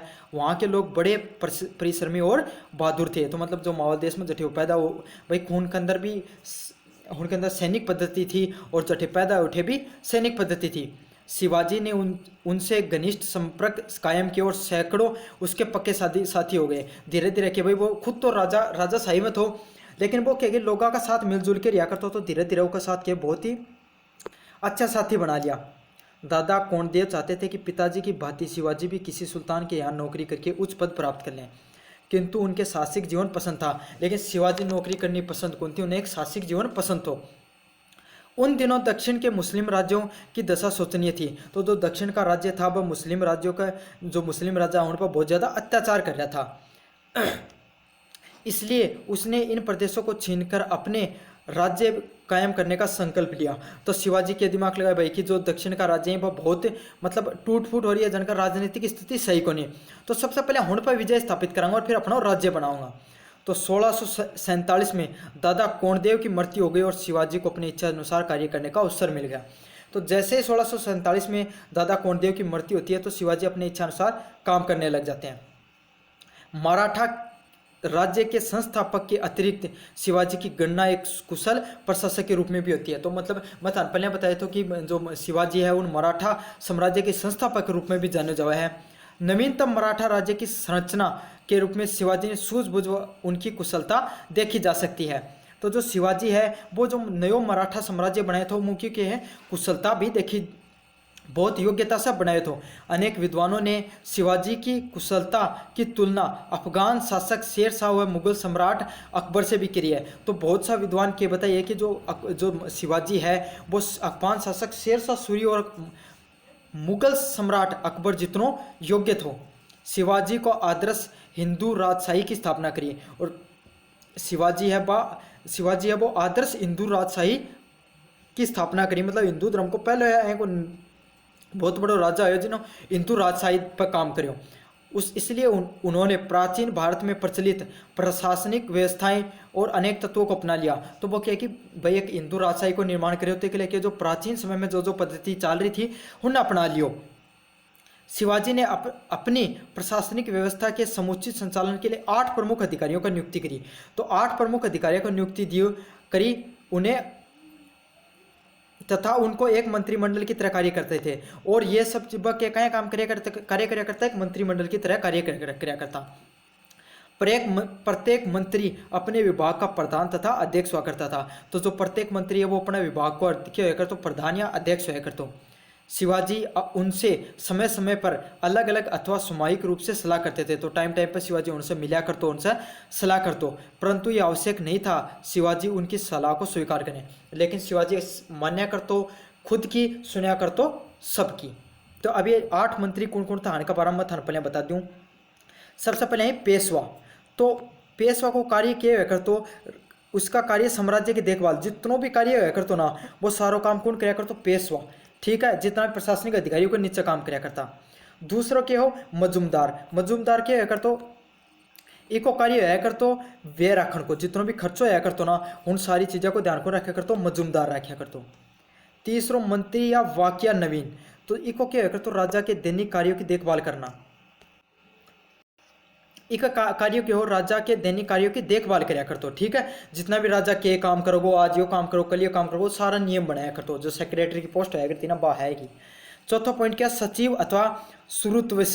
तो यो के साहित्य समाचार लेखक हो भाई, जितने भी जो राजा से रिलेटेड जो चीज़ लिखा करतो वो कौन लिखा करो, श्रुतविश लिखा करतो। पांचों राजा कौन करतो, सुमंत अथवा दबीर। तो विदेश मंत्री को कार्य कौन कराया करतो, सामंत, सामंत या दबीर। छठो नंबर कौन है करतो, सेनापति अथवा मर ए नोवत। तो सेना से संबंधित जो भी कार्य कराया करतो वो ऑब्वियसली बात है सेनापति कराया करतो। सातों नंबर पॉइंट कौन हो, पंडित राव। पंडित राव को क्या काम होया करतो, दान, धार्मिक कार्य और नैतिक कार्य को देखभाल कौन कराया करतो, पंडित राव कराया करतो। 8वां नंबर पर कौन है, न्यायाधीश। तो सैनिक व नागरिकों के झगड़ों की देखभाल करने वाला अधिकारी कौन होता था, न्यायाधीश हुआ करता था। तो ये सब अधिकारी हुआ करता कि का राज्यकाल में, शिवाजी का कार्यकाल में। अब आप देखेंगे उनके द्वारा कौन सा ये सब प्रशासनिक कार्य आया करता। अब आप बढ़ाएंगे 8वां नंबर क्वेश्चन को पर, जो कि भक्ति आंदोलन से आप क्या समझते हो, भक्ति आंदोलन की मुख्य विशेषताओं पर टिप्पणी कीजिए। ये क्वेश्चन बहुत ज़्यादा महत्वपूर्ण है, ये क्वेश्चन आने की संभावना बहुत ज़्यादा है। सबसे पहले क्या है, भारत में भक्ति आंदोलन की शुरुआत सर्वप्रथम दक्षिण के अलवार भक्तों द्वारा करी गई थी। ठीक है, जो दक्षिण भारत के अंदर सबसे पहले क्या करी गई थी, भक्ति आंदोलन की शुरुआत हुई थी। दक्षिण भारत में 12वीं शताब्दी के प्रारंभ में रामानंद द्वारा यह आंदोलन शुरू किया गया था। तो भक्ति आंदोलन है वो सबसे पहले दक्षिण में शुरू करे गए, और किसके द्वारा करे गए, 12वीं शताब्दी में रामानंद के द्वारा शुरू करे गए थे। भक्ति आंदोलन का महत्वपूर्ण उद्देश्य था कि हिंदू धर्म एवं समाज सुधार तथा इस्लाम धर्म की एकता स्थापित करना। मतलब इको काम किया हो, जो हिंदू धर्म है ना वो मतलब बहुत ज़्यादा कर्मकांड पाखंडवाद हन सब उगत हो, तो इन थोड़ा सुधार करना तथा जो पुनरुद्धार करना हिंदू धर्म पे। कुछ पॉइंट क्या क्या था, हिंदू एवं मुस्लिम जनता को आपस में सामाजिक एवं सांस्कृतिक संपर्क से दोनों के बीच में मनमुटाव, सहानुभूति एवं सहयोग की भावना को विकसित करना। तो देखो कि जो सबसे मेन पॉइंट था जो भक्ति आंदोलन को भोगे तो हिंदू मुसलमाना ने जो आपस में एक जगह करना, उनकी सामाजिक व सांस्कृतिक एकता ने आपस में ला के एक मेल जोल बना के और आगे बढ़ने के लिए प्रयास करना। दूसरों के है सूफी संतों की उदारता एवं सहिष्णुता की भावना तथा एकेश्वरवाद ने इन्हें प्रबल प्रभावित किया। देखो क्या है कि जहाँ जहाँ कोई मुस्लिम आक्रमण करता आया उनके साथ क्या कि सूफी संत भी है। सूफी संत है ना, उनका जो व्यवहार था ना वो हिंदुओं का प्रति बहुत ज़्यादा सही हो या गैर मुसलमानों के प्रति बहुत सही हो। यह चीज़ हिंदू संतान ने भी बहुत ज़्यादा प्रभावित करी। और जो सूफी संत था उनको एकेश्वरवाद मतलब एक ईश्वर न मान्या करता, यह बात है ना चीज़ जो भक्ति आंदोलन ने बहुत ज़्यादा प्रभावित करी, उनका संतान बहुत प्रभावित करी। क्योंकि जो हिंदू वैदिक धर्म था उसके अंदर पाखंडवाद बहुत ज़्यादा फैल गया था। इस चीज़ से एकेश्वरवाद एक नई विचारधारा जो निकल के आ रही थी इन भक्ति आंदोलन की तरफ अपनाई गई। तीसरा पॉइंट है, हिंदुओं ने सूफियों की तरह एकेश्वरवाद में विश्वास करते हुए उच्च नीच व जाति पाति का विरोध किया। तो हिंदू भी क्या है, जो हिंदुओं को जो भक्ति आंदोलन था वो सूफी आंदोलन से प्रभावित हुए थे। ठीक है, वो एकेश्वरवाद में वह विश्वास किया करता। तो इस पर विश्वास करके है ना, सूफी लोगों को क्या मानना था कि मनुष्य ही सर्वश्रेष्ठ करती है, इन कोई भी उच्च नीच व जाति पाति को नहीं। तो यही चीज भक्ति आंदोलन में भी अपना देखने मिली। चौथा पॉइंट क्या है, मुस्लिम आक्रमणकारियों द्वारा आए दिन मूर्तियों तथा मंदिरों को तुड़वा देते थे। अपवित्र के कारण भगवान की आराधना के प्रति लोगों का झुकाव बढ़ा। मतलब कि मुस्लिम आक्रमणकारी है ना, वह भारतीय जो हिंदू थे उनका प्रति बहुत गलत व्यवहार कर रहा था। गलत व्यवहार करने का कारण क्यों वो लोगों के अंदर रहने की निराशा को भाव आगो तो हिंदुओं में। तो इस कारण ही उन दूर करने के लिए लोगों ने भगवान की भक्ति में लगानो, एक नई आशा जगानो भी एक भक्ति आंदोलन को मुख्य उद्देश्य था। ठीक है, अब पढ़ांगा भक्ति आंदोलन के उद्देश्य। तो भक्ति आंदोलन का क्या उद्देश्य रहा? सबसे पहले है यह सरल तथा आडंबरहीन स्वरूप था को। इसमें परंपरागत चले आ रहे अंधविश्वास और कर्मकांडों की कोई स्थान नहीं था। सरल रूप से भगवान के प्रति प्रेम और सच्चे मन से भक्ति करना ही इस मत का प्रमुख आधार था। तो जो भक्ति आंदोलन है उसकी प्रमुख विशेषता क्या रही कि यो बहुत ही ज़्यादा सरल थो, स्वरूप बहुत ज़्यादा सरल थो। और इन कर्मकांड कौन था, वैदिक कर्मकांड कौन था। ठीक है, सबके लिए खोल दियो गए, कोई भी गैर हिंदू भी आ सका है, नीचे धर्म को व्यक्ति भी आ सका है। तो ये आडंबरहीन थो। दूसरी चीज क्या है, मूर्ति पूजा का विरोध। संतों ने भक्ति आंदोलन के संतों ने मूर्ति पूजा पर विशेष रुचि नहीं दिखाई और कुछ संतों ने इसका स्पष्ट विरोध किया। जहाँ कुछ कबीरदास है जिन्होंने कहा कि अगर मूर्ति पूजने से भगवान मिलते तो मैं पहाड़ को पूजता। तो एक अर्थ यह है कि मूर्ति पूजा को उन्होंने साफ रूप से खंडन करियो। उनको मानो है कि ईश्वर है वो एकेश्वरवादी है, हर एक एक कण और एक एक तत्व में ईश्वर को निवास है। तो मूर्ति के अंदर सिर्फ मूर्ति में भगवान को नहीं बल्कि हर कण कण में ईश्वर को निवास है, यो मानो तो भक्ति आंदोलन का जो संत था उनका द्वारा क्या करेगा, मूर्ति पूजा को विरोध करेगा। एक ईश्वर में निवास। ठीक है, इस आंदोलन में भाग लेने वाले संत विभिन्न देवी देवताओं की उपासना करने के बजाय एक ईश्वर में विश्वास रखते थे। तो जो एकेश्वरवाद को सिद्धांत है वो भक्ति आंदोलन से निकल के आए हो। लेकिन सभी संत अपने ईश्वर को जरूर मानते थे, लेकिन एक ईश्वर न मान्या करता। जहाँ कोई ना कोई जितना भी संत है बस सब अपना अपना एक एक ईश्वर न मान्या करता। जय मीरा भगवान कृष्ण न मान्या करती इस हिसाब से। ठीक है, कोई कृष्ण की उपासना कराया करता, कोई राम की कराया करता, कोई शिव की। तो सब सिर्फ एक ही ईश्वर की उपासना कराया करता। तो यह भी मुख्य पॉइंट हो। चौथा पॉइंट है जाति पाति का विरोध। भक्ति आंदोलन के संत मनुष्य मात्र को एक मानते थे। उनमें जाति पाति का महत्व देने जैसी शुद्र प्रवृत्तियां नहीं थी। तो जाति पाति को स्पष्ट रूप से विरोध करे गए भक्ति आंदोलन के लोगों का संता के द्वारा। पांचों पॉइंट है हिंदू मुस्लिम एकता पर बल। तो भक्ति युग के संतों ने हिंदू मुस्लिम एकता पर विशेष बल दिया। कबीर ने यदि हिंदुओं की आलोचना की तो मुसलमानों को भी नहीं छोड़ा। तो यो क्या करियो भाई, जो हिंदू मुसलमान है उनकी एकता पर साथ दियो। ये पक्का यह दियो कि भाई सिर्फ हिंदुआ की कटाक्ष करियो तो साथ के साथ मुस्लिमा के कुरीतियों को भी कटाक्ष करियो, दुनिया को बराबर मिश्रित रूप से कटाक्ष करियो। तो कोई से भी धर्म का लोग है ना भाई अपना अपना कुंठित महसूस कौन करियो। जी कारण क्या दोनों के लोगों के बीच में मनमुटाव और कटुता धीरे धीरे समाप्त होती चली गई। छठो पॉइंट क्या है, जनभाषा का प्रयोग। तो जो भक्ति आंदोलन का जो संत था ना है ना, वह क्या है कि जनभाषा को प्रयोग किया करता। जया है जो नानक है वह पंजाबी भाषा को प्रयोग किया करता, मीरा है वह राजस्थानी भाषा को प्रयोग किया करती है ना। और कबीर कबीर है उन्होंने हिंदी भाषा में अपना जो प्रवचन है या फिर जो भी उन्होंने प्रवचन दिए, जो अपने भजन किए, वो सब अपनी जन भाषा में बात कराया करता। अब देखो जो आपकी भाषा है ना वो यही फर्क है कि इंसान का डायरेक्ट हृदय में लगा है बात चीज समझ में आओ है। तो जन भाषा को प्रयोग कर सके कि बहुत व्यापक स्तर पर भी वो प्रयोग पूछो लोगों का भावना और बात समझ में आई और बहुत ज़्यादा लोग उनसे जुड़ने की कोशिश करी। 7वां नंबर पॉइंट है संन्यास के विरोधी। मतलब इस आंदोलन के प्रवर्तक कर्मकांड और आडंबरों में विरोधी थे। मतलब कर्मकांड पर कोई योग मतलब यज्ञ होगा है ना, पशु बलि होगी, हर सब चीज़ों का क्या था, पखर विरोधी था है ना। और बस साथ के साथ संन्यास का भी विरोधी था। उनके विचार में ईश्वर को प्राप्त करने के लिए संन्यास ग्रहण करना आवश्यक नहीं है।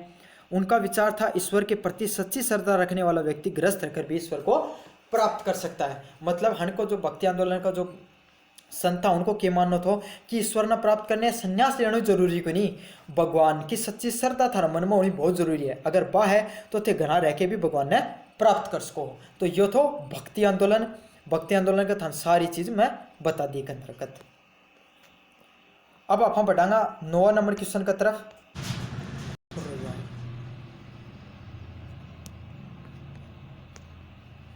कठे बंद हो यार।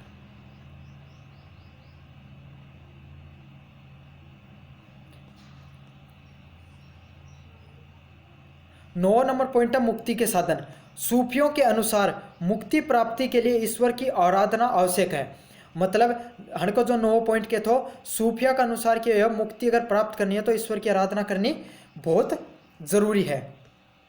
सच्ची भक्ति अथवा ईश्वरीय ज्ञान से ही सच्ची भक्ति अथवा ईश्वरीय ज्ञान से ही व्यक्ति मुक्ति प्राप्त कर सकता है। तो मुक्ति को प्राप्त करने के लिए इंसान ने क्या करनी चाहिए? भगवान की आराधना करनी चाहिए। 10वां पॉइंट क्या हो? कर्म में विश्वास।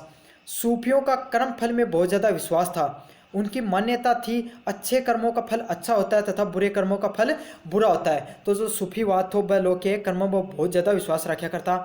उनका अनुसार अगर कोई अच्छा कर्म करोगा तो धन अच्छा फल की प्राप्ति होगी और बुरा कर्म करोगा तो बुरे फल की प्राप्ति होगी। जितना थे अच्छा कर्म करता चले जाओगा उतना ही मनुष्य के पास पहुंचता चले जाओगा।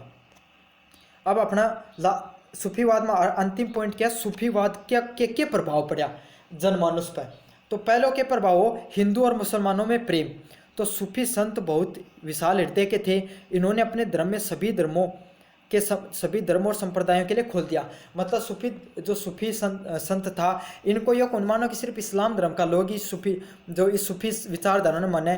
उनको मानो तो सारो संसार ही एक है, सभी मनुष्य ईश्वर की देन है, तो कोई भी धर्म जाति पाति मारो विचारधारा ने मान सके है।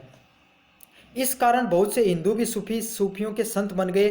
फलस्वरूप हिंदू और मुसलमानों में थोड़ी कटुता कम हो गई। तो इस चीज़ से क्या हुई? थोड़ा कटुता कम होगी।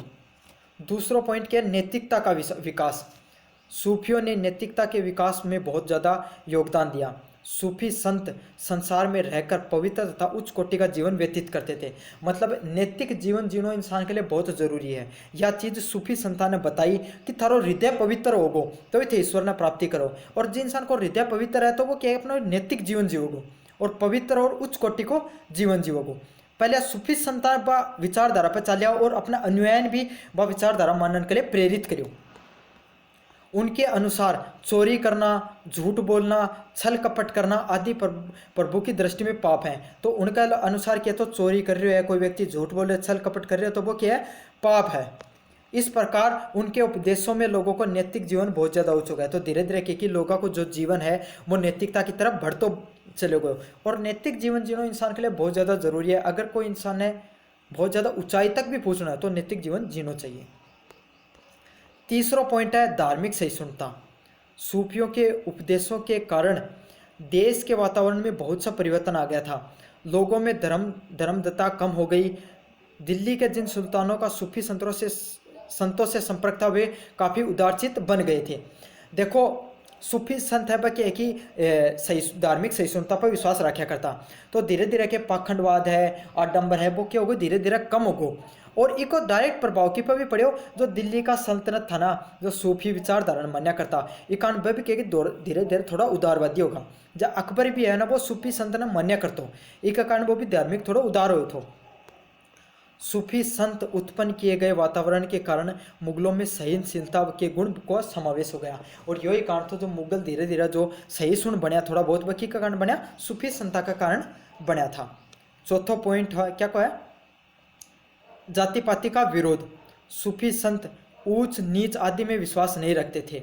उनकी दृष्टि में सभी जातियों के लोग समान थे।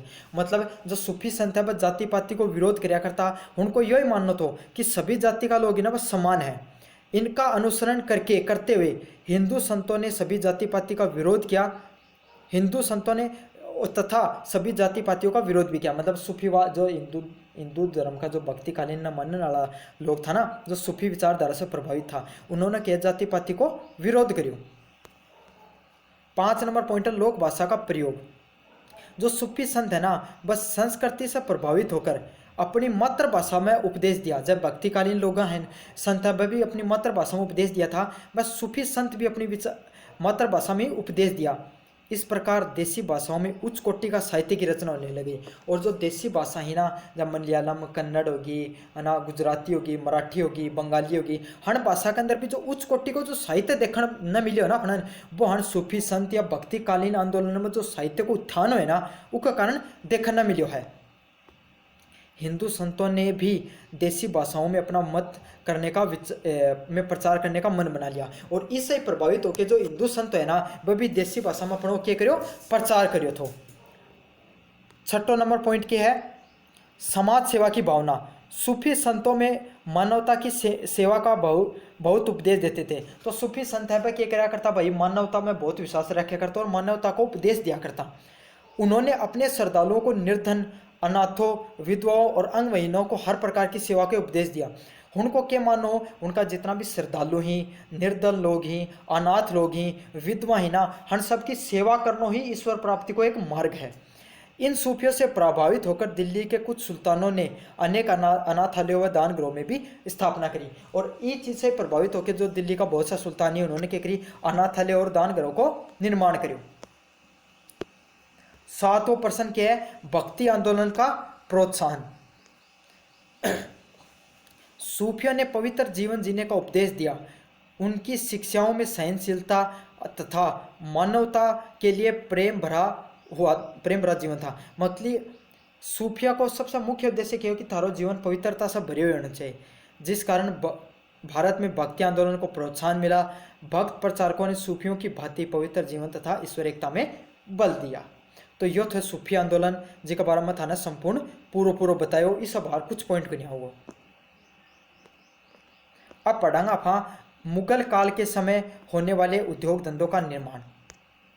अब आप आगे बढ़ांगा कौन सा नंबर पॉइंट पे, मुगल काल के समय उद्योग धंधों का निर्माण। तो जो कौन सा उद्योग हैं, कौन सी प्रशासनिक व्यवस्थाएं जो मुगल काल में बढ़ के आई, वह सब चीज़ें बारे में पढ़ांगा।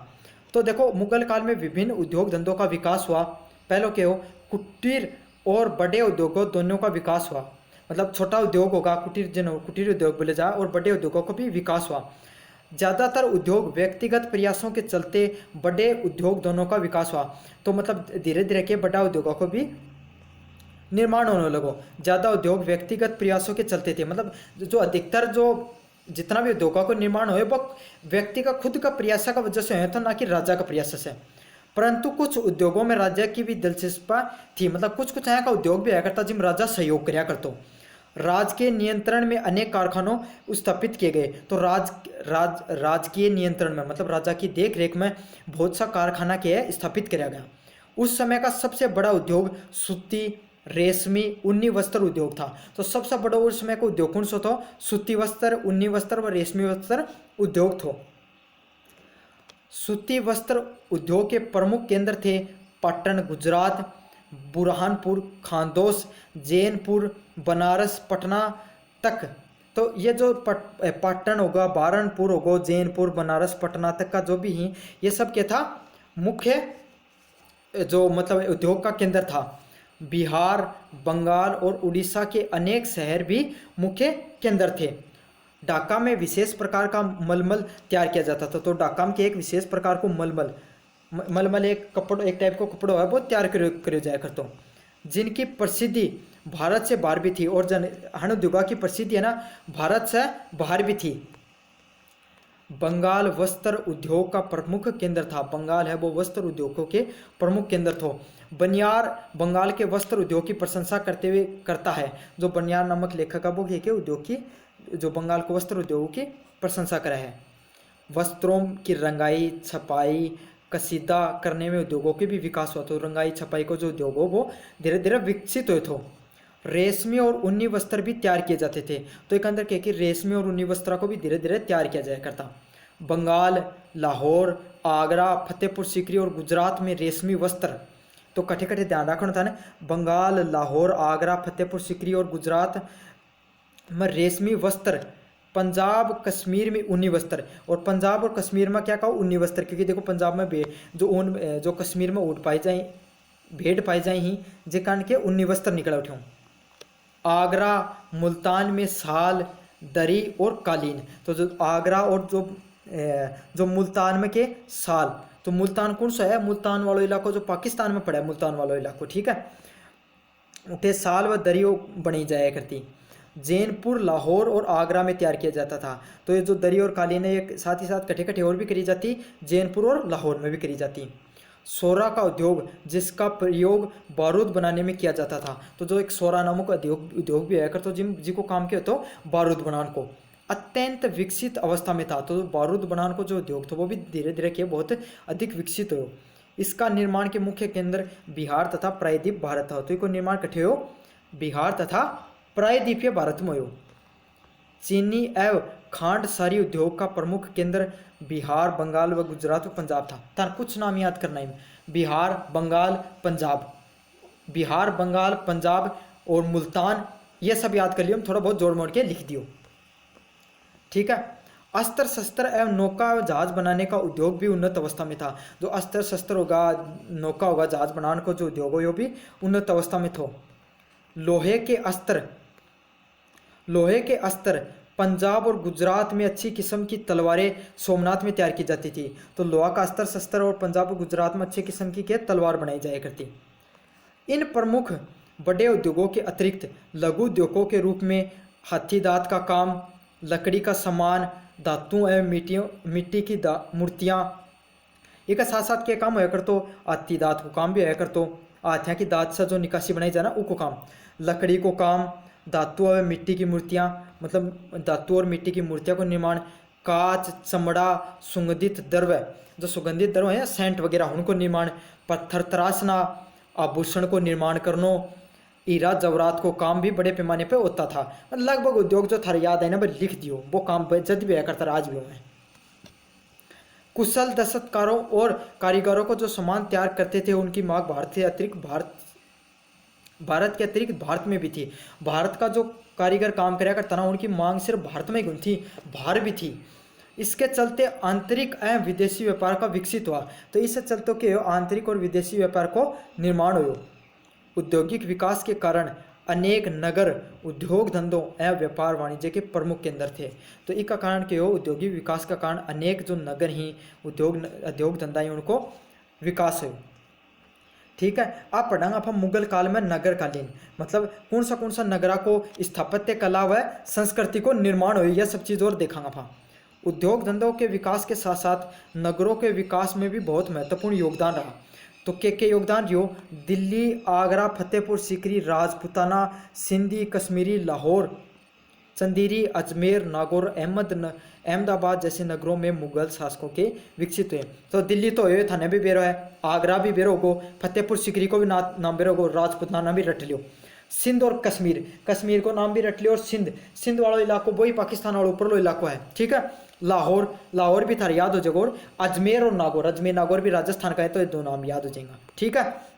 हम सबको निर्माण हो जैसे नगरों में मुगल शासकों ने विकसित किया, तो ये सब की का द्वारा निर्माण करेगा, इनको द्वारा मुगल शासकों के द्वारा निर्माण करेगा। कश्मीर व अहमदाबाद की सड़कों को पक्का कराने के लिए पत्थरों का प्रयोग किया गया। तो जो कश्मीर व अहमदाबाद की जो सड़क है उन्हें पक्को कराने के लिए कण को प्रयोग किया गया, पत्थरों का प्रयोग किया गया। जहाँ तक कि उद्योग में पक्की व मजबूत इमारतों को बनाया गया, जठे तक संभव हो सका ना उठे तक जो इमारत थी उन्हें मजबूत बनाई गई, ठीक है, ताकि उनकी बार बार मरम्मत न करनी पड़े। नगरों के समीप बगीचों में फलदार वृक्ष लगाए गए, जिससे राज्य में आय होती थी। तो क्योंकि जो फलदार वृक्ष होया करता ना उनसे फल बेचा करता, इससे राज्य ने आय भी होया करती।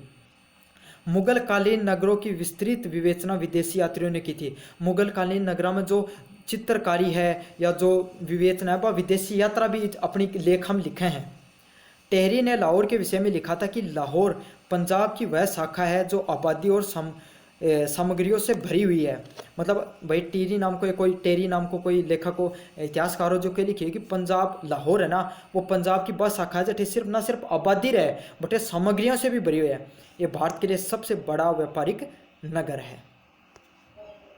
तो ये था प्रमुख क्वेश्चन। मैं सारा का सारा था 10 प्रश्न करा दिया ही। मन उम्मीद इन्हें पूर्ण विश्वास है कि हाँ 10 ये तो 10 क्वेश्चन में थान कराई हण में सही लगभग पेपर आ जाओगो 1775। अपना दोस्तानी वीडियो जरूर शेयर करियो, चैनल ने सब्सक्राइब करियो और वीडियो ने लाइक करियो। धन्यवाद।